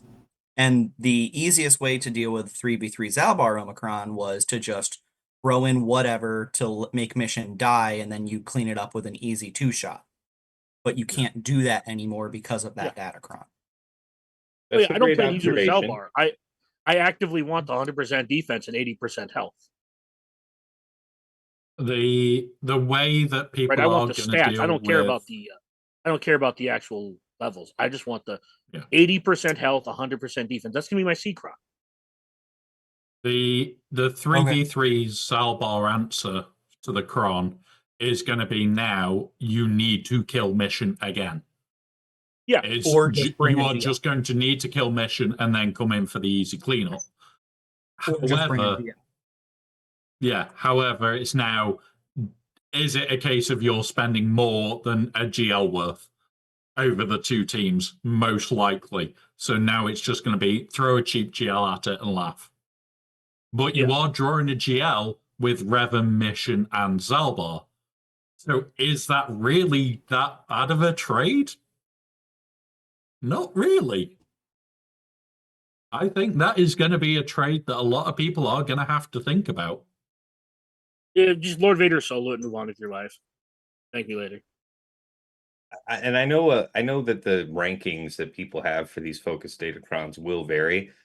I think that Afra is probably the most interesting for me. I know people want to do the most with the Boba Fett one, but I feel like it's more limited than it might first appear. I think I agree that the Heracron's kind of but I do. I mean, Dagger did acknowledge that the stats on the Zalbarkron is good, but I feel like a lot of people are sleeping on the Zalbarkron. The level 3 is great for 3 versus 3, as Mateus mentioned. The other, like the level 15 for Zalbar is okay. It's pretty good, but actually the 9 and the 12 abilities are, I think, potentially underappreciated. And again, if none of that made sense, then yeah, the stats are just hideous. Like defense is not available on set 21. It's pretty rare for defense to come in on datacrons these days. So to have 100% defense and 80% health, if you had no other idea about how you wanted to apply it, just sticking that on your Rey, your Galactic Legend Ahsoka, your Leia, it's difficult to think how you could go wrong. So I feel like it's underappreciated among the 4. If I was not in a TW guild that asked me to get the Dad Bod Boba one, I would get Afra and Zalbar, and then I would consider getting the Dad Bod Boba one next Conquest. Because I also don't think it's going to be all that impactful, especially in 3s. And in 5s, what's its ceiling? Is it ceiling better than like something I already don't use? I find myself not using Starkiller, not using Afra, not using, a GL in 5s. Like, I don't need I'm not saying it won't be good. I'm just saying, like, if all it does is beat Great Mothers, like, I don't need that. I'm not trying to poo-poo it. I'm just... No, I think like Tess said, that are being brought up. Yeah, the stats on the Zalbarkron are, I don't want to say forbidding, but yeah, there's no defense. And I took the Phoenix one to level 6 because I like the idea of the Kanan level 6, should I ever want to use the Phoenix team. Mm-hmm. Yeah. But I don't plan to take it past 6. I just took it to that point because it's like, all right, that's good enough for me. Yeah, so I'm going to bring up that lovely cron for Phoenix. It's like, I've talked to quite a few creators, I've talked to a lot of people, and like Dagger said, a lot of people are going, I'll take it 6 or I'll take it to 8, but that's it. That's where they're going to stop. Now, as far as I'm aware, there's only one creator other than myself that has said they will max it out and test it. But that's somebody that wails on it anyway, so who cares? I'm going to max out that cron and try him on defense. I'm going to try him on offense, because if week 1, day 1, week 1, that gets 3 or 4 holds, then the next round 3 or 4 holds, and the next round 3 or 4 holds, I will be putting out round by round to say, look, this has got this many holds. Because week 1, I'm just going to throw it on defense. I don't care if my opponents know it. Because at the end of the day, I want to see what it does. If it suddenly starts getting 3 or 4 holds and costing you the banners to get through it, okay, well, at that point, is it now worth it more for other people? I'm not saying at your level, Dagger, or Tassenix's level, because top end of the whole lot, you're just going to read it and go, I need to kill Kanan first. Don't give a shit. Well, keep in mind that, like, almost whatever level you use this at, if you're engaging with datacrons, like to the point where you're level 15ing one of these, this team's going to cost you cracks. And that alone is not a cost I'm willing to put into this team. Yeah. Right? Like, and I'm not even saying, like, the team itself won't be good enough. I'm just saying, like, if you want the most out of this team, it will cost you your Saw, Mon Mothma, right? Like, it costs so... It just costs you so much. Especially in like 3s. Yeah, especially in the normal datacrons, there is the Saw one, and yeah, it's going to suck that I'm going to have to put Crex there, but it is that moment of I did a video specifically on Saw, and it's a case of, yeah, Saw is goddamn busted. As we talked about, as we've said, holy shit, that first move off Saw is what the fuck? Yeah, that level 6 is absurd. I will say this too.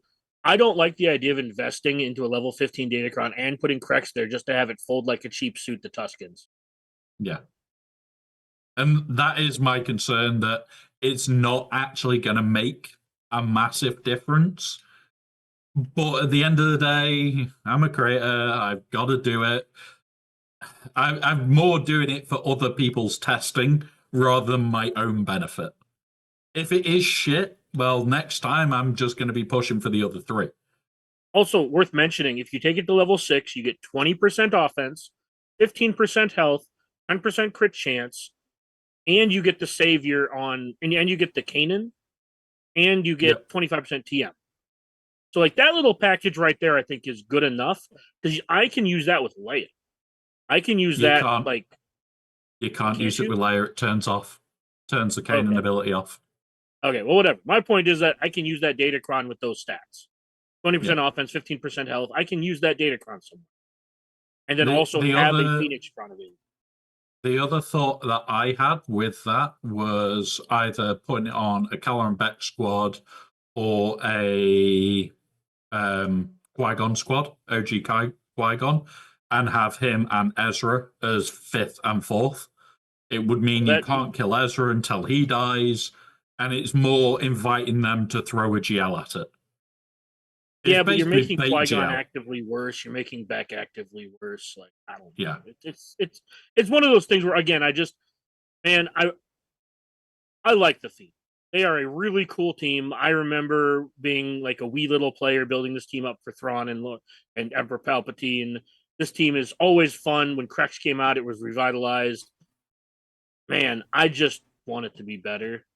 And when we get crons like this, it makes me like want, like the first thing I saw, I think Tass was there when I saw these. I'm like, oh my God, I want to max the Phoenix one. And then I did literally 5 minutes of like looking into these crons. I'm like, oh, I can't do that. I got a little sad.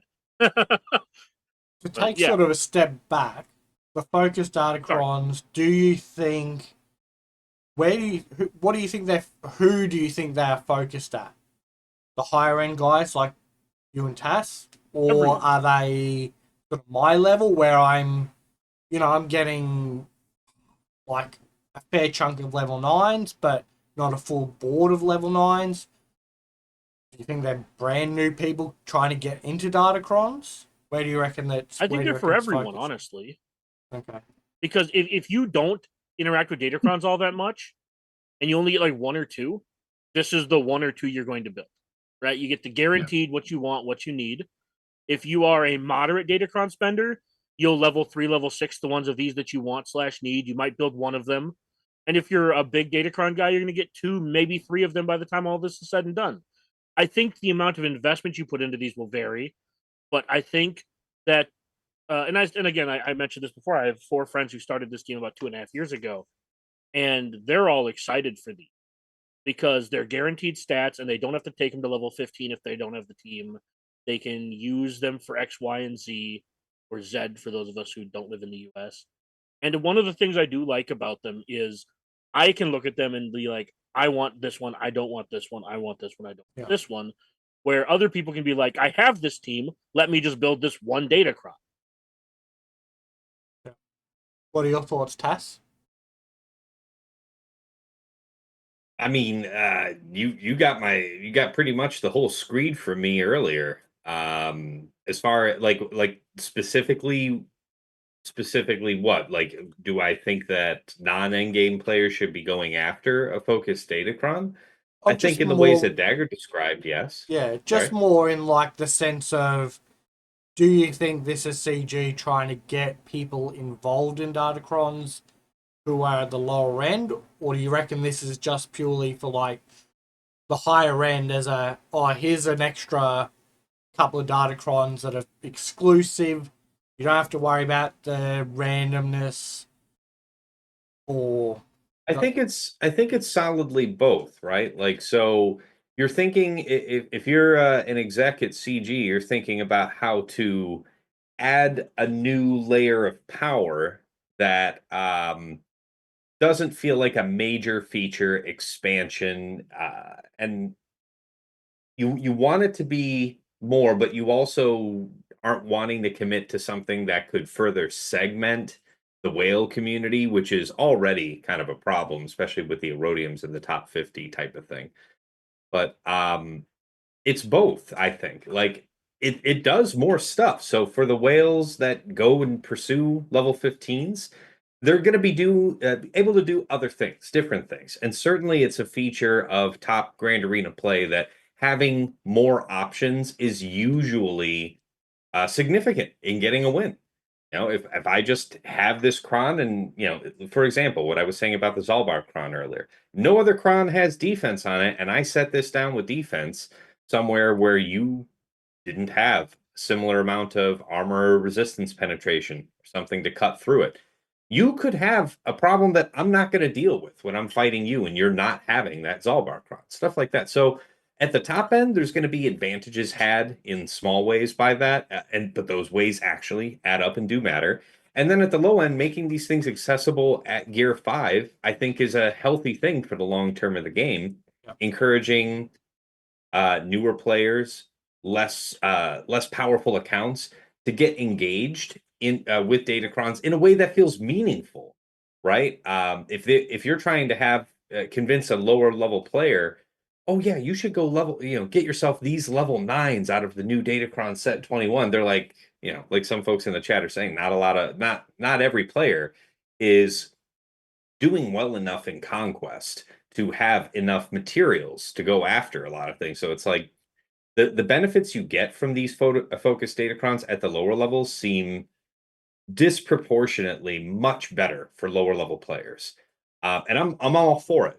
Getting people engaged with datacrons sooner is better. I think that they've been a part of the game long enough that most folks aren't resenting them that started with it, and for the folks that don't know differently, growing into it, they might not like it at first, but that's the same as it is growing your account, engaging with a new feature level in general. There might be some discomfort at first, but I'd like to think you get over it and enjoy the benefits that it's adding that you wouldn't otherwise have. Like the lower level cost on the lower levels of these focused datacrons is fine.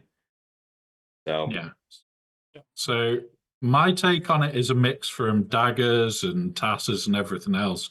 Whereas, like, as a lower level player, even getting them to level 6 is a massive change to your account. Even if you've got Phoenix and you get the Phoenix level 6, holy shit, that is a game changer. That is a more powerful datacron than even the normal ones, because the level 3 is like a level 6. You get it to level 9, it's like having multiple level 6s and a level 9. You get it to the end of it, it is like having 3 level 9 datacrons sat on your bloody one team. It is going to make a difference. Yes, for a much smaller account, that might be your only datacron. Or you have 2 or 3 of the smaller datacrons, maybe level 3s, level 6s, and this. But remember, the longer you do datacrons for, the more that builds up. They've raised the cap to 100 mil, and I was in Discord listening to Tass when he dusted his, and there was no worry for him dusting it and going over that 100 mil cap now. There will be soon, as soon because as I locked these into are going TW, to I change dusted that. everything.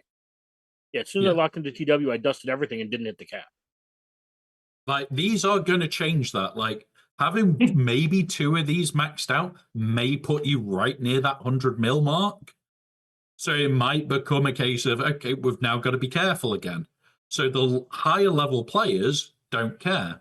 But the earlier you start with datacrons in general, it's like the earlier you've started, the better it is for your account in the longer term. Because when you get round to, oh, I'm now breaking into a Rhodium, do I have enough datacrons? Yes. Oh, I'm now breaking into Kyber. Do I have enough datacrons? Well, I've got 3 times what I need. Congrats. And that is the important part. Quick question regarding these. I know that they start working at like Gear 5, but like what levels do they stop working at 5? Like what are the progressions? Right? The level 9 on the level 15 on Hera is at Gear 5. They're all at Gear 5. The whole thing is on the whole way. Wow, that's really cool. Jeez. Okay. Yeah. All right. That changes my but how many on them people a that little have their bit. Phoenix at Gear 5 do you think are going to be able to get a level 15 on this datacron? I can tell you from my friends who started a few years ago, like 2.5 years ago, they got enough materials for free from doing Conquest to do 2 level 9s. Yeah. Okay. So that's half of the way there, basically.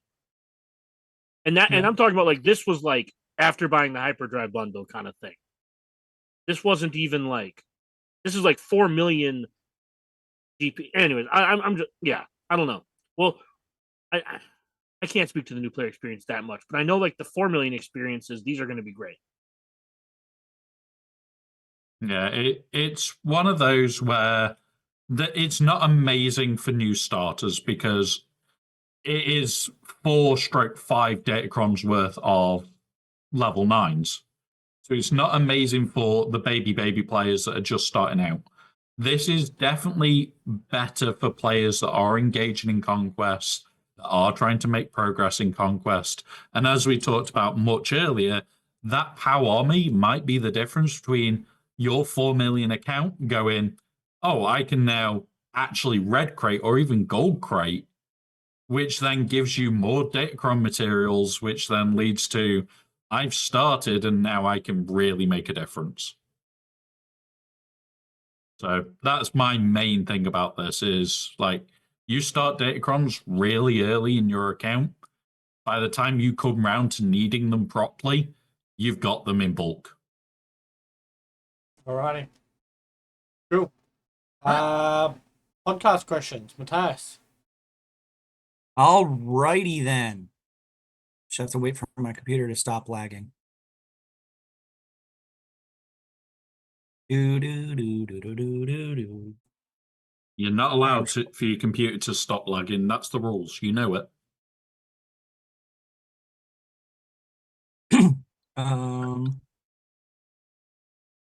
Okay. Well, questions. Aussie Mike, yours. Oh, hang on. No, we've already passed that. Right, go on. Sorry. Yeah. So, unfortunately, somebody is attempting right now to ask another question. So, Mike, if you could just go ahead and cut them off. Right.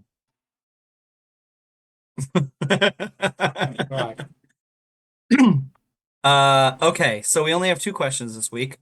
From Bane. With the recent news of the de-extinction of the dire wolf, what animal would you like to see brought back out of extinction? His would be a woolly mammoth.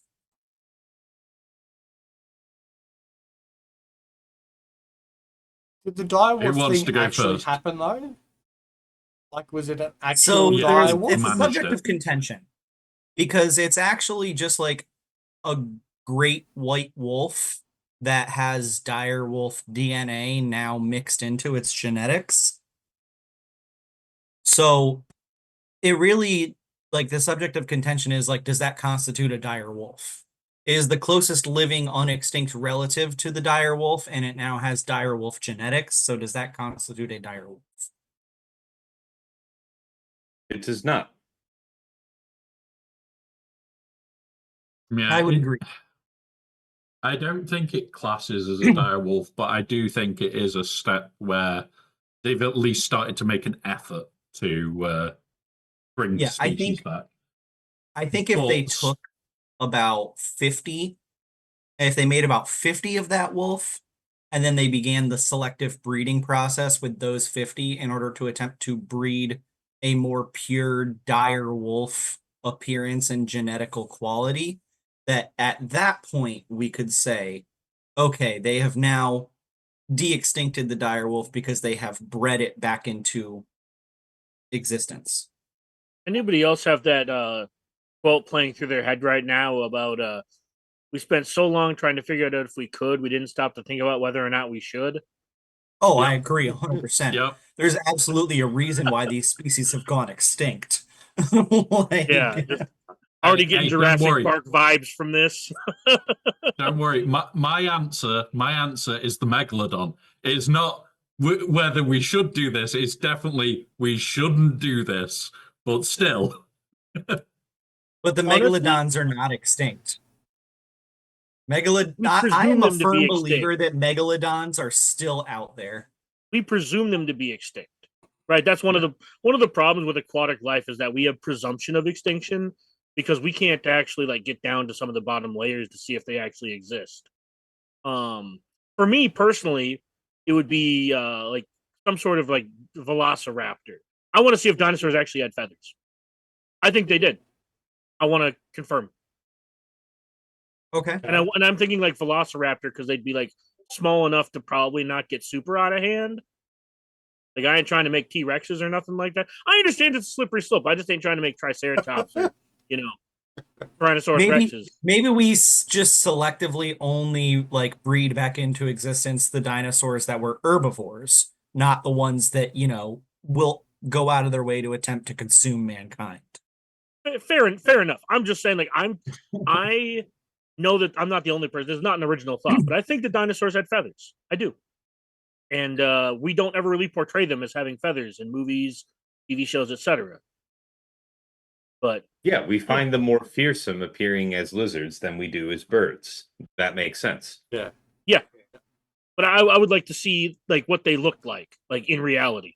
So that would be my answer, but it'd be purely from like a scientific / like self-gratification aspect, not from any, making the world a better place. Yeah. Okay. And what about the sound? Like, how do we know what they sounded like? It was probably like bird cries or screeches. Yeah, birds. Yeah. Dinosaurs, like, I don't think people realize that things like chickens are like closer descendants to dinosaurs than like most things. Any one of those birds that have those like raptor-like claws, like any bird of prey, macaws, Don't say cockatoos, emu. all those. Like I know that I remember seeing this a few years ago. This is by no means new information, but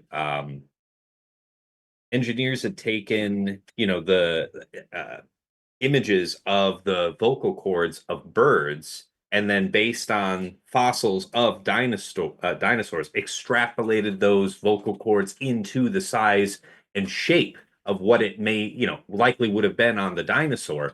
And they were able to then, simulate the sound of what it might have made. So yeah, but you would expect it to be like a throatier bird cry, something like that. I wouldn't mind seeing dodos. I think that would be quite funny. But I think Aren't the they kids would unextinct get now? fun out of that. Dodos are extinct. But Are they? dodos are one of those species that it's like, okay, like I said earlier, there's a reason these things have gone extinct, right? But dodos went extinct because humans hunted them into extinction. Dodos didn't go extinct because they were too dangerous to be left alive. So you're saying they were like the chicken of cavemen? Well, Yeah, no, so dodo birds are not some prehistoric creature.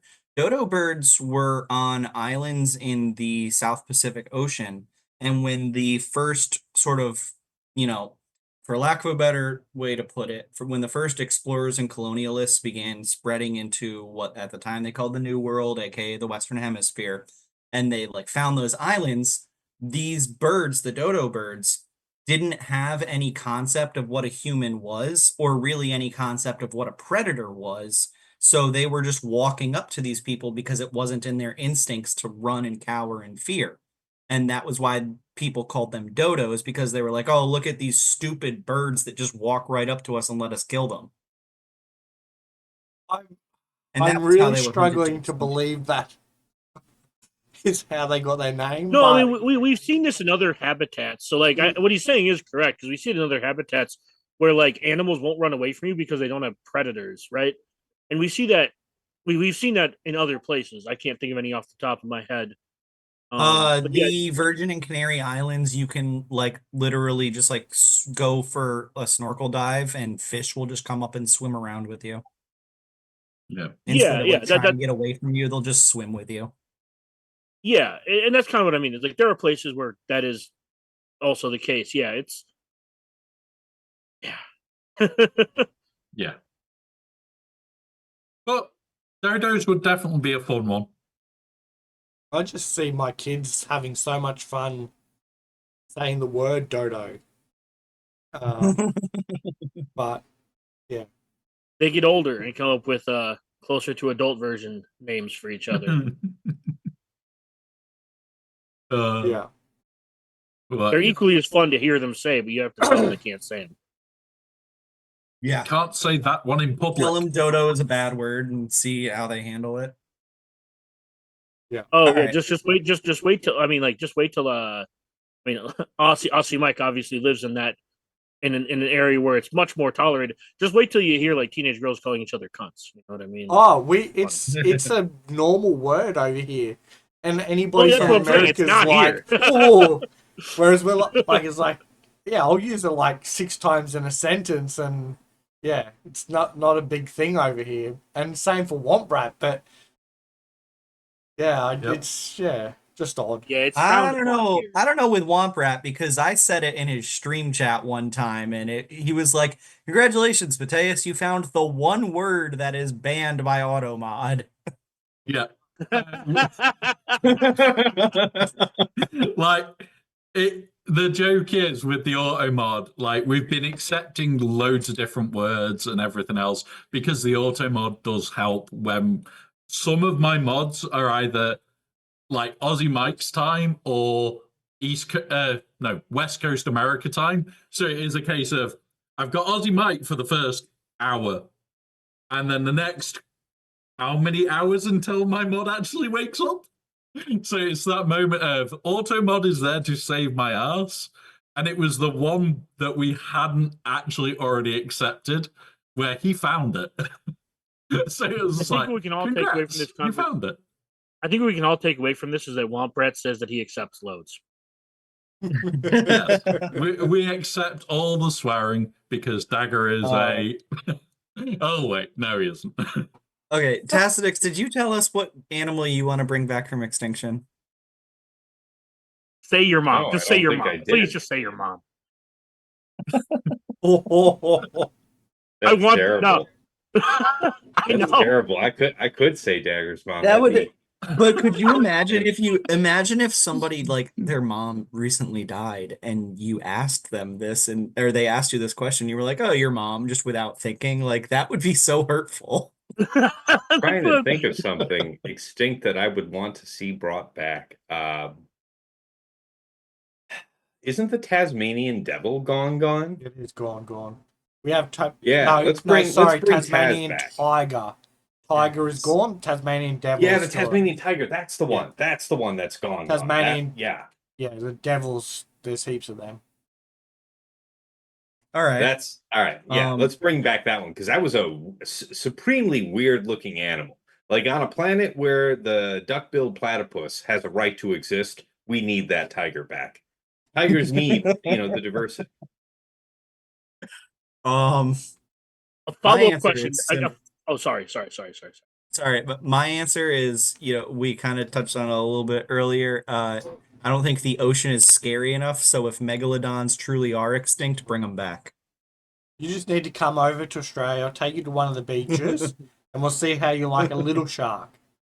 Just like I've gone beach fishing with my friends and caught sharks here in America. Yeah, but we have it's not like we don't have them here. Just kind of a follow-up question. It's like, so we all remember like the liger from like 20 years ago or what have you, right? Is there? Yeah. Do we wish that could almost reproduce? Because wasn't one of the problems with that is that it couldn't reproduce? Yep. Yes, it had an odd number of chromosomes, which made it essentially infertile. Born which sterile. is the same reason why in humans with Down syndrome they're essentially infertile, is because they have an extra chromosome giving them an odd number, and they therefore cannot effectively reproduce. Oh, is that so? I don't have a great deal of knowledge on that. Fascinating. I don't. Yeah. So it is not possible for people with Down syndrome. It is not impossible. I did learn that. It is unlikely. Have kids. A quick Google search says it is unlikely. Yes, it is not impossible. They would have to give 13. They would have to give 13. So they would have to. I'm looking at the odds here. I'm not going to bore everybody. They would have to. You can go look they would this have up. to have a mutation in the production of their genetic reproduction cells. Yes. So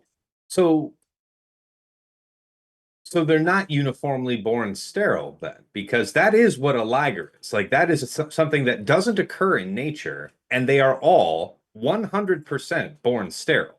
They cannot ever. So I wonder what the difference is. I am not That's okay. sure. I'm not a None of us are geneticists. so- I'm just asking the air, not putting you on. Yeah. I mean, it's a solid question. Why is it that people with Down syndrome can potentially reproduce, but a liger or a mule is considered fully sterile and cannot? It is a solid question. Well, I mean, again, like Well, ligers, so man-made for specifically for creature. Down Like, syndrome I just people, want to understand because Down But syndrome so is the mule. naturally The mule occurring. is a man-made creature as well. The liger was formed by crossbreeding a lion and a tiger, and the mule was formed by Right. crossbreeding a horse and a donkey. Right. The My weird point thing being is that it's that Down syndrome specifically- occurs naturally. So is it like just Okay. from two recessive genes I see hitting that. from otherwise healthy carriers only produces it, or can Down syndrome be passed down from a parent afflicted with Down syndrome? Yeah, I'll Google about that off screen. worth mentioning, it's men that are like 90-something% infertile when they have Down syndrome. Women are closer to like 50. Okay. Oh, We'll look out for a video on that, Tass. We'll do some research. no, that will Let not us come know. out on the Tassenix Gaming channel. Thank No? you for asking. Okay. That will Yeah, come out if- on the if the- Tassenix if the geneticist channel. If the AI overview is to be believed, I'm simply reading AI overviews because I'm not. Yeah. Um, Interestingly enough about the liger, though, I believe the reason why it's called a liger is specifically because it had the father is a lion, but if the father was a tiger and the mother was a lion, I believe Tygon, it's called yes. a tyon, or it has a different name than a Tygon. liger. Mhm. Tygon. Yeah, because it has Yeah, a different. it's It's a different actually Ligers- like a gradient. ligers different and species Tygons. based on Mhm. which one's the father and the mother. That's correct. Yeah. Yeah, I'm just saying. In addition to like the question, outside the spirit of the question, I would love to see tigers or ligers reproduce. I think that would be really cool. Yeah. What I think that what did it look like? I've never Maybe- heard of it. So maybe just like more so, I guess, if genus could reproduce with each other rather than species, but then you would start running into issues with like horses and giraffes and zebras being able to crossbreed. So that would also be very interesting.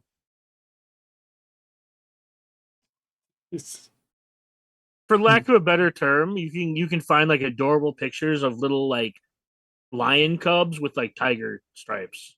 It's like adorable. Okay. There's Very obviously more interesting. genetic stuff to that, but I'm just saying like it, you know. So moving on to our second and final Sorry. podcast question of the week. Back onto Star Wars. That one took a lot longer to get through than I expected. It's solid points and solid questions all around.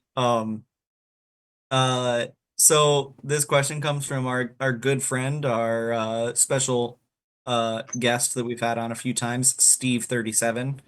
He wants to know if we have any predictions on what on era will Steve, come after the He is revenge. a chemist doing What? biomedicine, so he probably could have actually helped us in that last conversation, I feel. But Maybe. maybe. Though that's really more of a biologist question than a chemist question, but he Yeah. might have some insight. Yeah. So Steve wants to know what our prediction is for what era will come after the Revenge of the Sith. Is this summer an anniversary for anything, like any video game? Not for any of the video games. And the next film is it next year or the year after? So we've got like a little bit of a break now until any of the major ones. Other than that, I think the next one is the first Lego Star Wars game, which I really hope they don't do something for, but 20 years since KOTOR 2. 20 years since KOTOR 2. Is it? Okay. I mean, that would be a solid opportunity for them. A lot of people have been asking for a lot more Old Republic content. I want So- Kreia. Give me Jedi Master Kreia. If I want Satil Shan. I've been asking for Satil Yep. Shan for a long time. A lot of Give- people want. Atrix, Granted, they give me want that him bitch. to be a GL, but they want Darth Vitiate. I've got Yeah, I it. remember I'd Atrix love from the Darth video Vader. game and how much of a bitch she was. I want her in game so I can kill her repeatedly. No, just me. Mitra Surik. Also getting Mitra Surik the same way we got Revan. Mitra. Yeah, Mitra Surik would be good. Mitra would be amazing. That would be one of the ones. So maybe that. I don't know though. They've already got it up that we're going to get 6 by the looks of it because of that post, and they did say that it's usually going to lead to an event. So we've got to think what the event level character would be, whether it would be something like Vishya or Mitra Surik. Oh, here's a fun one for you question guys. doesn't matter because the event will get canceled due to bandwidth issues. Here, 10 years since Force Awakens, 45 years since Empire Strikes Back. They got a couple options. I think we'll probably get like Empire Strikes Back before we get the Force Awakens, but Disney will have final say. So, oh yeah, how cool would it be to go from like Order 66 straight into ESB to for more like Darth Vader, Lord Vader shit? I dig it. I know Cass would. That would be cool. I do like that. I think those are the 3 most likely options just based off anniversaries. Not that they have to adhere to those. Rogue One stuff. I think Cassian stuff would be more likely, but in that same vein. Like we still don't have Luthen's ship. But Rogue One came out in December, so it's not going to be that. Well, I was going to say, isn't this next season of Andor due like 4th quarter of this year? So that's going to be the era to go with it, right? Like that's going to be tail end of the year. I don't think that they're going to do the era lined up with the active thing that is happening is the only issue with that. Andor is this month. It comes out this month.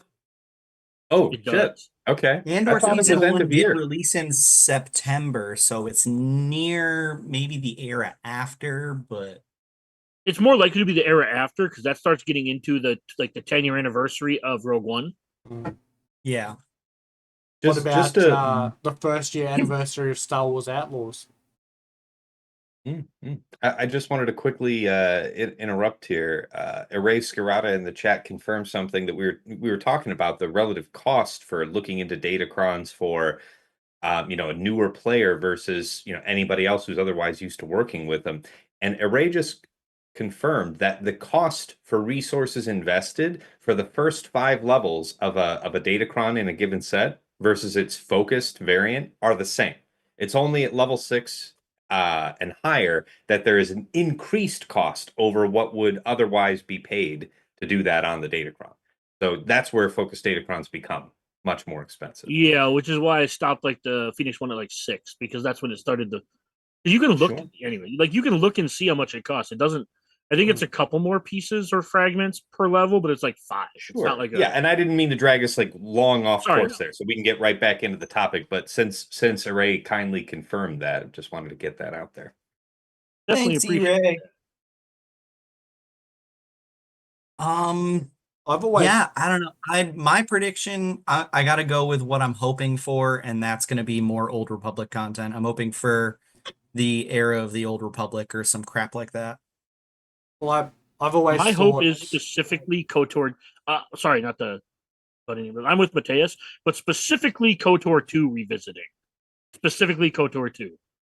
We can add another Wookiee to the Tarful team. Adding another Wookiee to the Tarful team seems cool. I agree.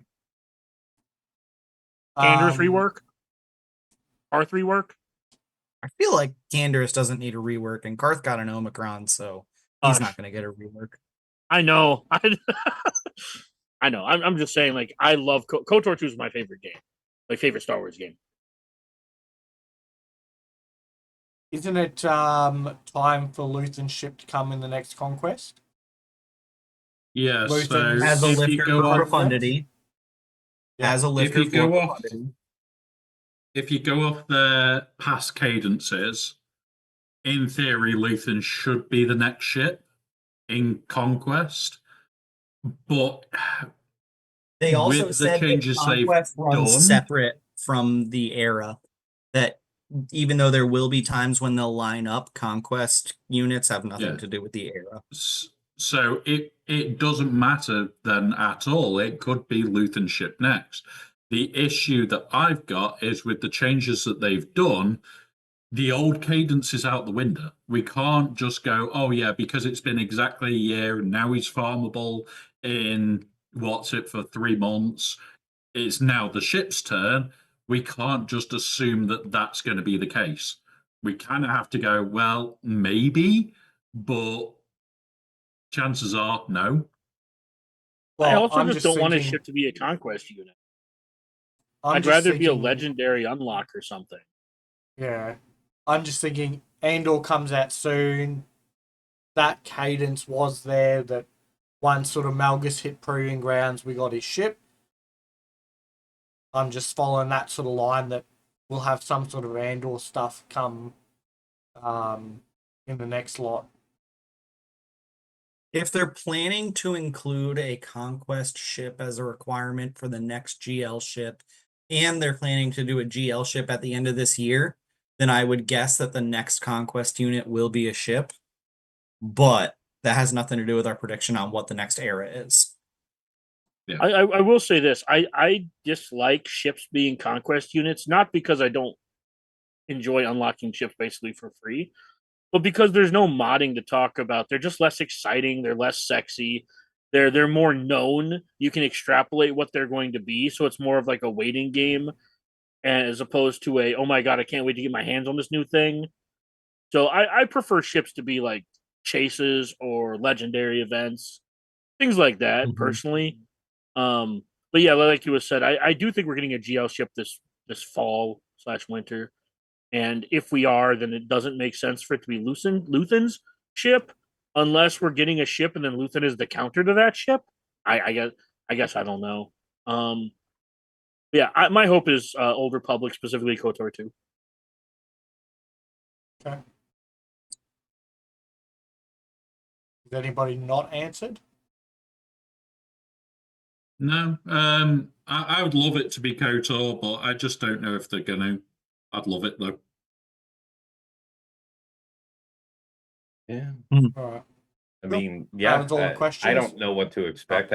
I just want good teams, and I'm less interested in what era they're going to choose from, just how they're going to deal with the admittedly few and minor design problems especially compared to previous eras in this game.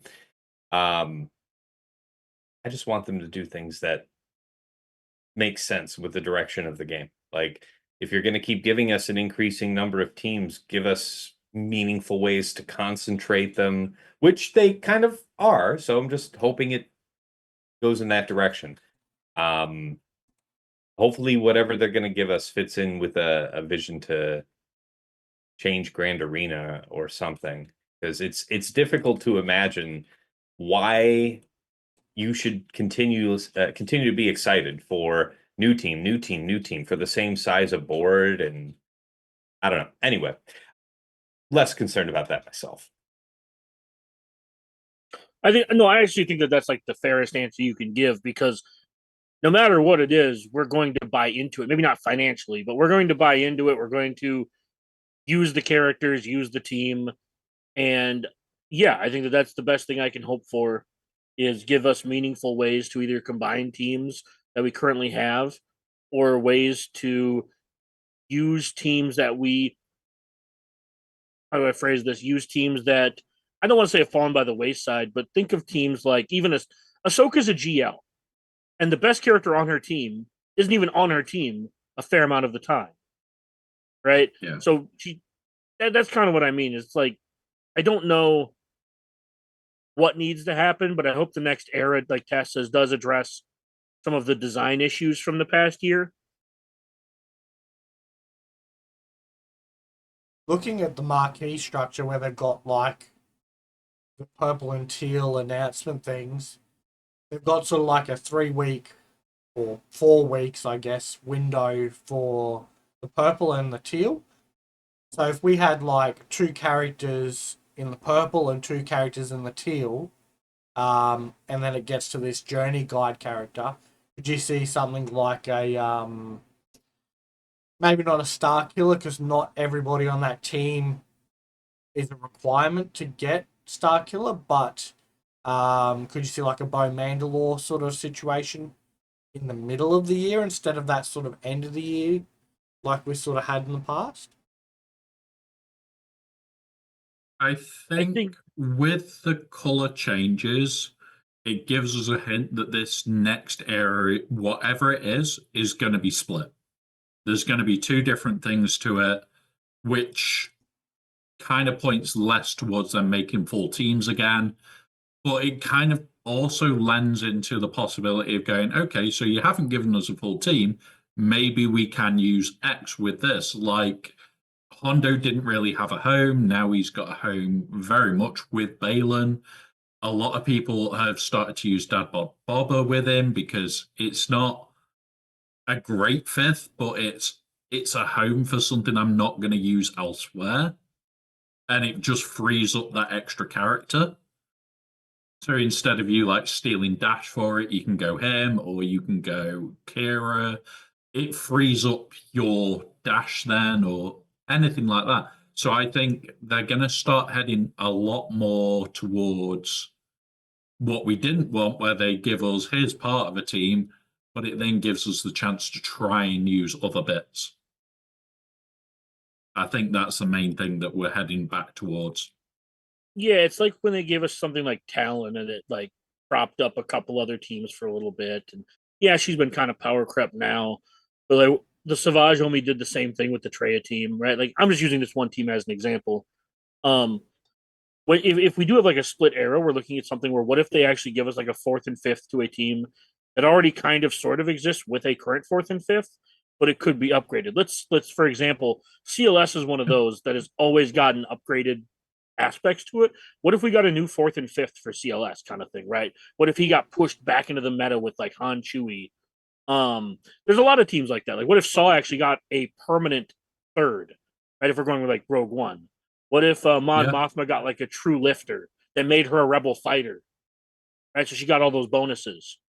You know, and that's kind of how I look at it is I'm perfectly happy with some of these teams that are more all have more fallen by the wayside getting lifted up. But again, to Tass's point, to what end?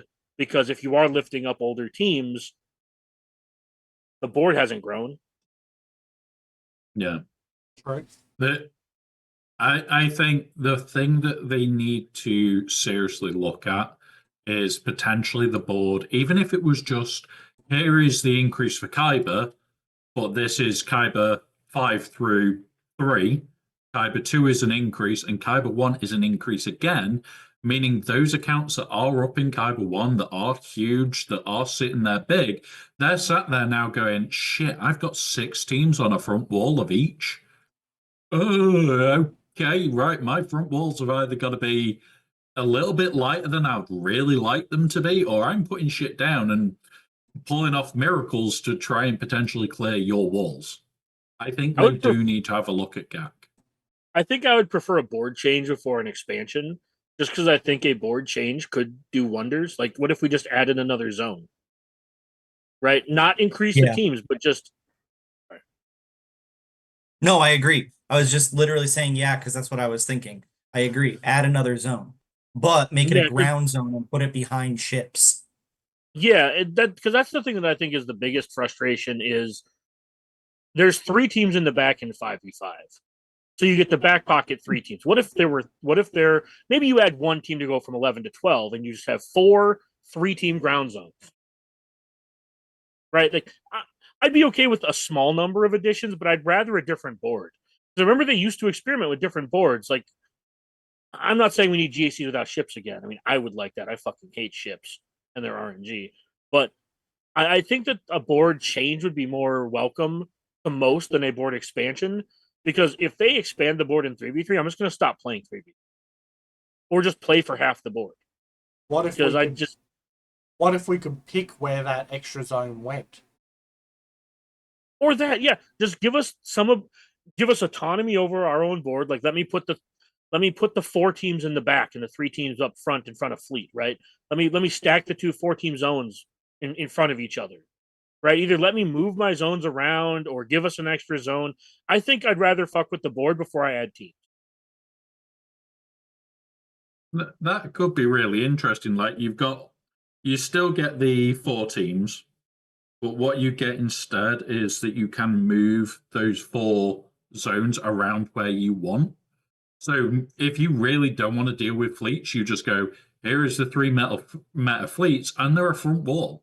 Screw you.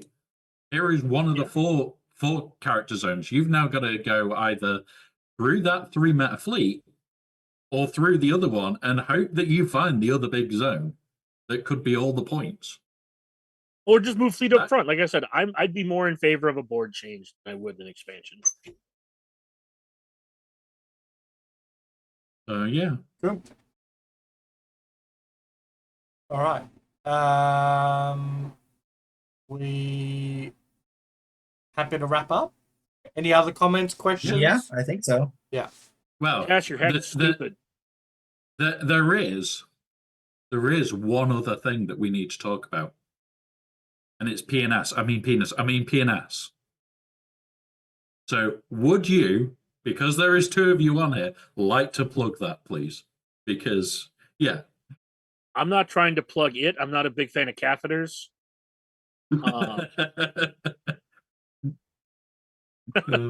But yeah, you can find us on YouTube on Tassenix Gaming. There's an RSS feed in all of our episodes that you can go plug it into whatever way you want to listen to your podcast. There, I saved Tass 10 seconds. Sure. That was absolutely not the worst plug I could have imagined you giving. So appreciate you, man. Yes. Well, thank you, as always, for having us. And yes, Plotting and Scheming is our podcast that is native to Spotify, rebroadcast to my YouTube. Like Dagger said, if you find an episode, you can follow us from whatever podcast program you like. But that is our show, breaking down combat in the thereabouts of the top 100 of Kyber 1 in Grand Arena. We break down how we dealt with the meta matchups of the week, our favorite attack and defense, and of course our lessons learned for the week to come. So that's a weekly show. When we're in the off week, we'll have a preview episode going into the next season. Oftentimes we're able to have a special guest. It's for those in between episodes. Real I love doing it. Real fun show. Almost on 2 years. We also break down character kits on our Plotting and Scheming extras, and depending on how aggressive I feel, I bully Tass into other content, such as updating your goddamn Omicron tiers list. It's fair. He also puts out not just mod guides on how to build and work on mods that he graciously has me on, which I do appreciate. But he does individual teams and characters as well, which you should go check out because he's right like 90% of the time on those. And then he also does. A datacron preview every single new set with Aesop, who now has officially the longest running tenure at number 1. I went back and checked. Number 1. Okay. He is the longest running number 1. He passed Sasha a couple months ago. Nice. He was number 1. I've just probably been listening to the podcast side of things probably 3 or 4 months now. I'm not huge into GAC, so my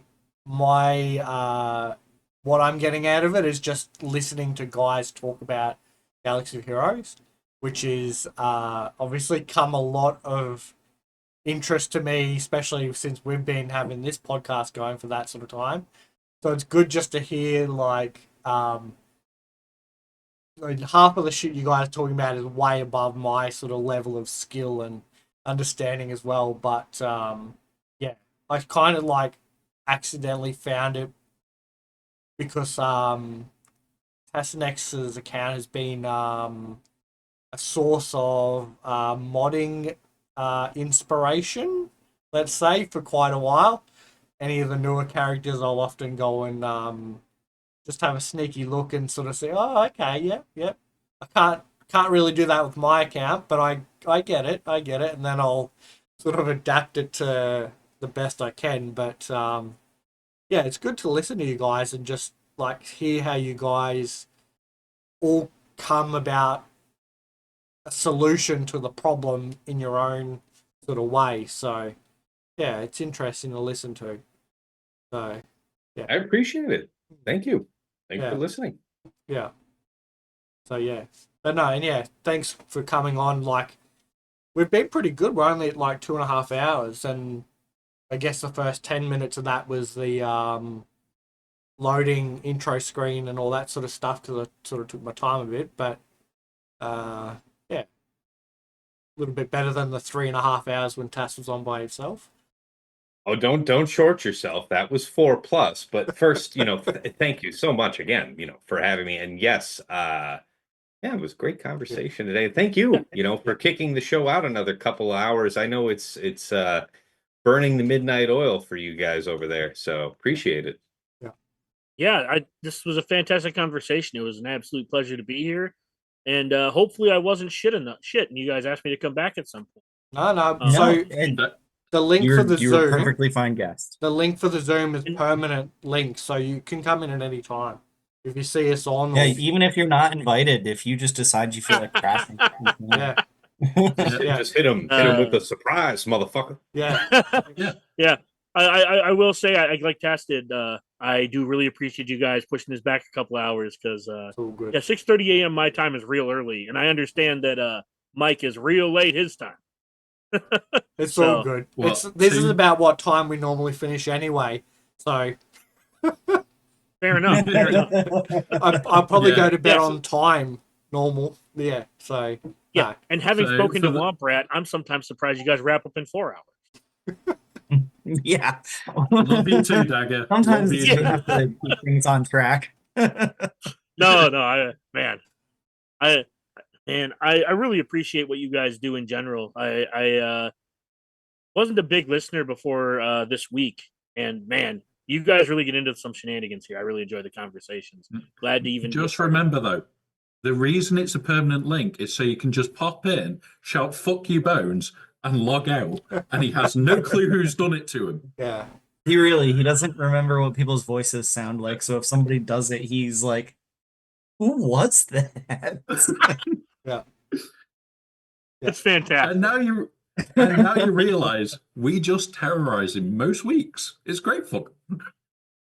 Well, guys, while you're wrapping up here for the last few minutes, I'm gonna get ready to go and stream. So I'm gonna pop off now. Grab a quick snack, get ready to go and try to be live. In the next 5-ish minutes. So All right. thank you again for go, having go, me, and and we'll see you all. we'll stall if you want, and then we'll just raid into you. Yeah. Well, I appreciate it. I wouldn't presume, but I'm gonna, since I know we're wrapping up, I'm definitely gonna go ahead and get this done. Go What do he's it. saying is he has to pee really badly, and he's not set up quite like Womprat. Yes, that's right. He Yeah, doesn't I have don't. the advantage of Catheter, no bag. bag on the leg. That's right. That's right. I am That's right. I I'm am not somewhat similarly jealous. equipped. See, Yeah, real gamers only have to go to Hang the on. toilet once every about let 4 Tass say hours goodbye because the so he bag's can full. go. Let Tass say goodbye so he can go. Yeah.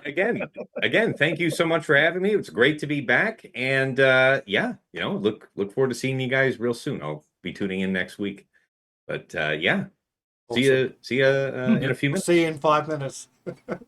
Yeah. So, Dagger, you can go next as you're a guest.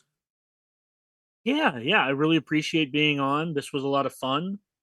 Man, I'm really glad that I was not a part of a couple of the conversations from previous episodes that I listened to. Not because they weren't fun, but because I'd have been in so much trouble from a lot of different people. I know I am well aware that Tassenix did not want those conversations to happen this time. Yeah. The worst part is that Tass, like when I started listening a little bit more to you guys, because I've caught like pieces of you guys here and there, and I listened to a couple phones with Tass. I'm not gonna lie to you. One of the selling points was Tass telling me just don't listen to the patron questions at the end. Just watch the so it's one of those shows. All right, let me just skip right to the left. I'm totally going to listen to those at the end. They were a treat. Like I said, I'm glad our questions were relatively tame. Yeah. Yeah. Yeah, this was a lot of fun. Sometimes the questions are definitely not tame. The stage of, yeah. I've had to edit videos that have gone to YouTube because they technically would get us in trouble. Yeah. There's a lot of our questions generally come in during this week. It wasn't the case, but they will come in during the podcast. So a lot of our questions are actually very tailored off of the topics of the podcast and the maturity level of the podcast. And last week had a very low maturity level, so the questions did as well. Last week was one of my favorites. Really enjoyed that one. Yeah, I mean, I guess very gracious to stay to the end, right, and answer some of the filth that come out of the listeners' questions, but it is also quite fun because we just have a bit of fun, and hopefully nobody takes some of the things too seriously. At the end of the day, like obviously we're not condoning violence against children, etc. As of last week, but yeah, it's an enjoyable part of the segment of the show. But yeah, and I mean, like, I guess if people have serious questions, we're also more than keen to answer those. But yeah, I guess they're sort of more listening to like you guys on plotting and scheming there for that sort of stuff compared to us. So yeah. Yeah, we try to keep that. We try to keep, first off, we try to put it in the intro so people have to listen to it. So when TJ and I get a bug about like, poking fun at Tass or something, we always try to make sure that we first off, for anybody who listens to Plotting and Scheming, we are a one-take show. And TJ and I are very, very aware of that. So you sometimes in the first 5 to 10 minutes, you will, because it's like, what are you going to do? Restart? once we get a few minutes in, what are you gonna do? Restart? Yeah, we're not gonna, and he's not gonna edit it out. So yeah, we have some fun with it, and I appreciate you guys having that same fun. It's the energies that match. Yeah, and again, I appreciate you having me, and I got to get going here. Oh, good. My family is very happy that I'm gonna be wrapping this up, and I'm like 20 minutes earlier than I told them I was going to. Yeah. So. You guys have a wonderful rest of your day and night. Yeah. And you just keep doing what you're doing, man. It's good shit. Thank you. All right. Thank you for coming on. Have a good day. Everybody else, get ready. No doubt, I'll speak to you. Tassenix, I think, is getting his stream pulled up, so we're going to be raiding over in a couple of minutes. But thank you to everybody who comes out and listens to these podcasts live, everybody who goes and listens to it on Womp Rat's channel or listens to it on Spotify. We don't make this podcast because we're trying to make money off of it. We make this podcast because it is important to us and we love doing it. And seeing you guys come out and support us is just... It feels good for us, and it makes us, helps us know that we're doing something that's worthwhile doing for us. So I do really thank everybody who comes out and listens. And I mean, Tass and Dagger have obviously left, but like it is pretty I don't know, probably weird, but I got a bit excited when I even told my wife about them coming on, and she was kind of like just looked at me weird, like, okay, cool. Like, meanwhile, I'm like sort of like fanboying over, like even when Tassenix came on the first time, I mean, he's like top 50 player, and then to have Dagger, who's like, what is he, number 3 GP in the world? GP, so yeah. For us to be like 40 episodes in, just talking shit, having a bit of fun, to have people like that on our podcast is pretty awesome, I think. So, yeah. I mean, just the fact that I can send Tassenix a DM and be like, "Hey, man, what's going on?" And he'd be like, "Oh, jump in voice chat." I didn't think that I was gonna be at that point with like big content creators in the community, top players in this game in the world. I didn't think I was ever gonna be friends with them like that. So this podcast has been really awesome for me on that level. Yeah, and not Yeah. And even like our little community that we've got, you know, it's quickly growing, and yeah, it's like just to see the same people, you know, week in, week out, and we've sort of got like running topics across the weeks from, you know, the viewers and people adding in chats and stuff. So yeah, it's always good to see. I really, yeah, it's good to see the people sort of coming back. And yeah, you got anything you want to mention, Womp? No, honestly, I love this podcast. We have a laugh, we have a joke.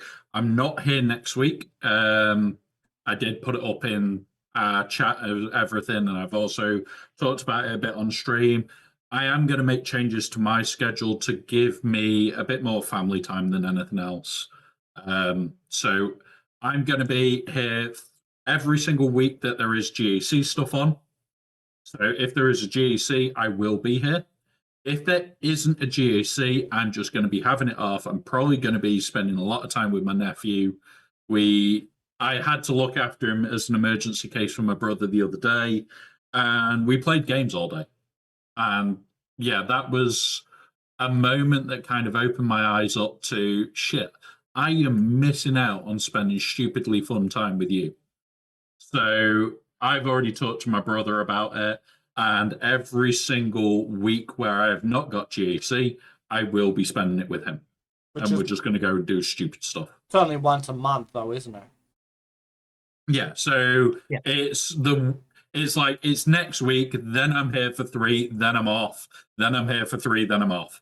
It's always going to be the same rotation. If there's ridiculously big news, I will probably jump on for the start. But then it'll be right. Me and him are buggering off now. Because, yeah, he enjoys fishing. He enjoys playing video games. Yeah, I'm in my element. He's an ace little man. And, yeah, we're just going to piss about doing shit. So. All right. Cool. So, not to cut you off. We all have our little touchy-feely there, but it is time for us to get going. Tassenix is live, so we're going to go get rated over now. Once again, everybody, thank you for coming out. And make sure that you, I don't know, go over to Womprat's YouTube channel and just comment on his most recent video telling him that you love him. There you guys. Yep, there's a ton of datacron videos, guys. Enjoy them. Enjoy them. Yeah, actually, yeah. So you've got a whole, what do you call it? Catalog, playlist of them. Yeah.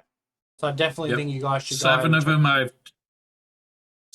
done. The rest are on infographics. They're up on Discord. Yeah. I think Mike's shared the infographics on their Discord somewhere. Yeah, it's one of those. They're about, just ask, guys. We can always send them you. Alrighty, cool. Yeah, have fun. And remember, terrorize Tass. Just ask him, how is the POW army? How is it? How much is it a lifesaver for him? Okay. Alrighty, guys. See you next week. Have a good one, guys. See you next week. Bye.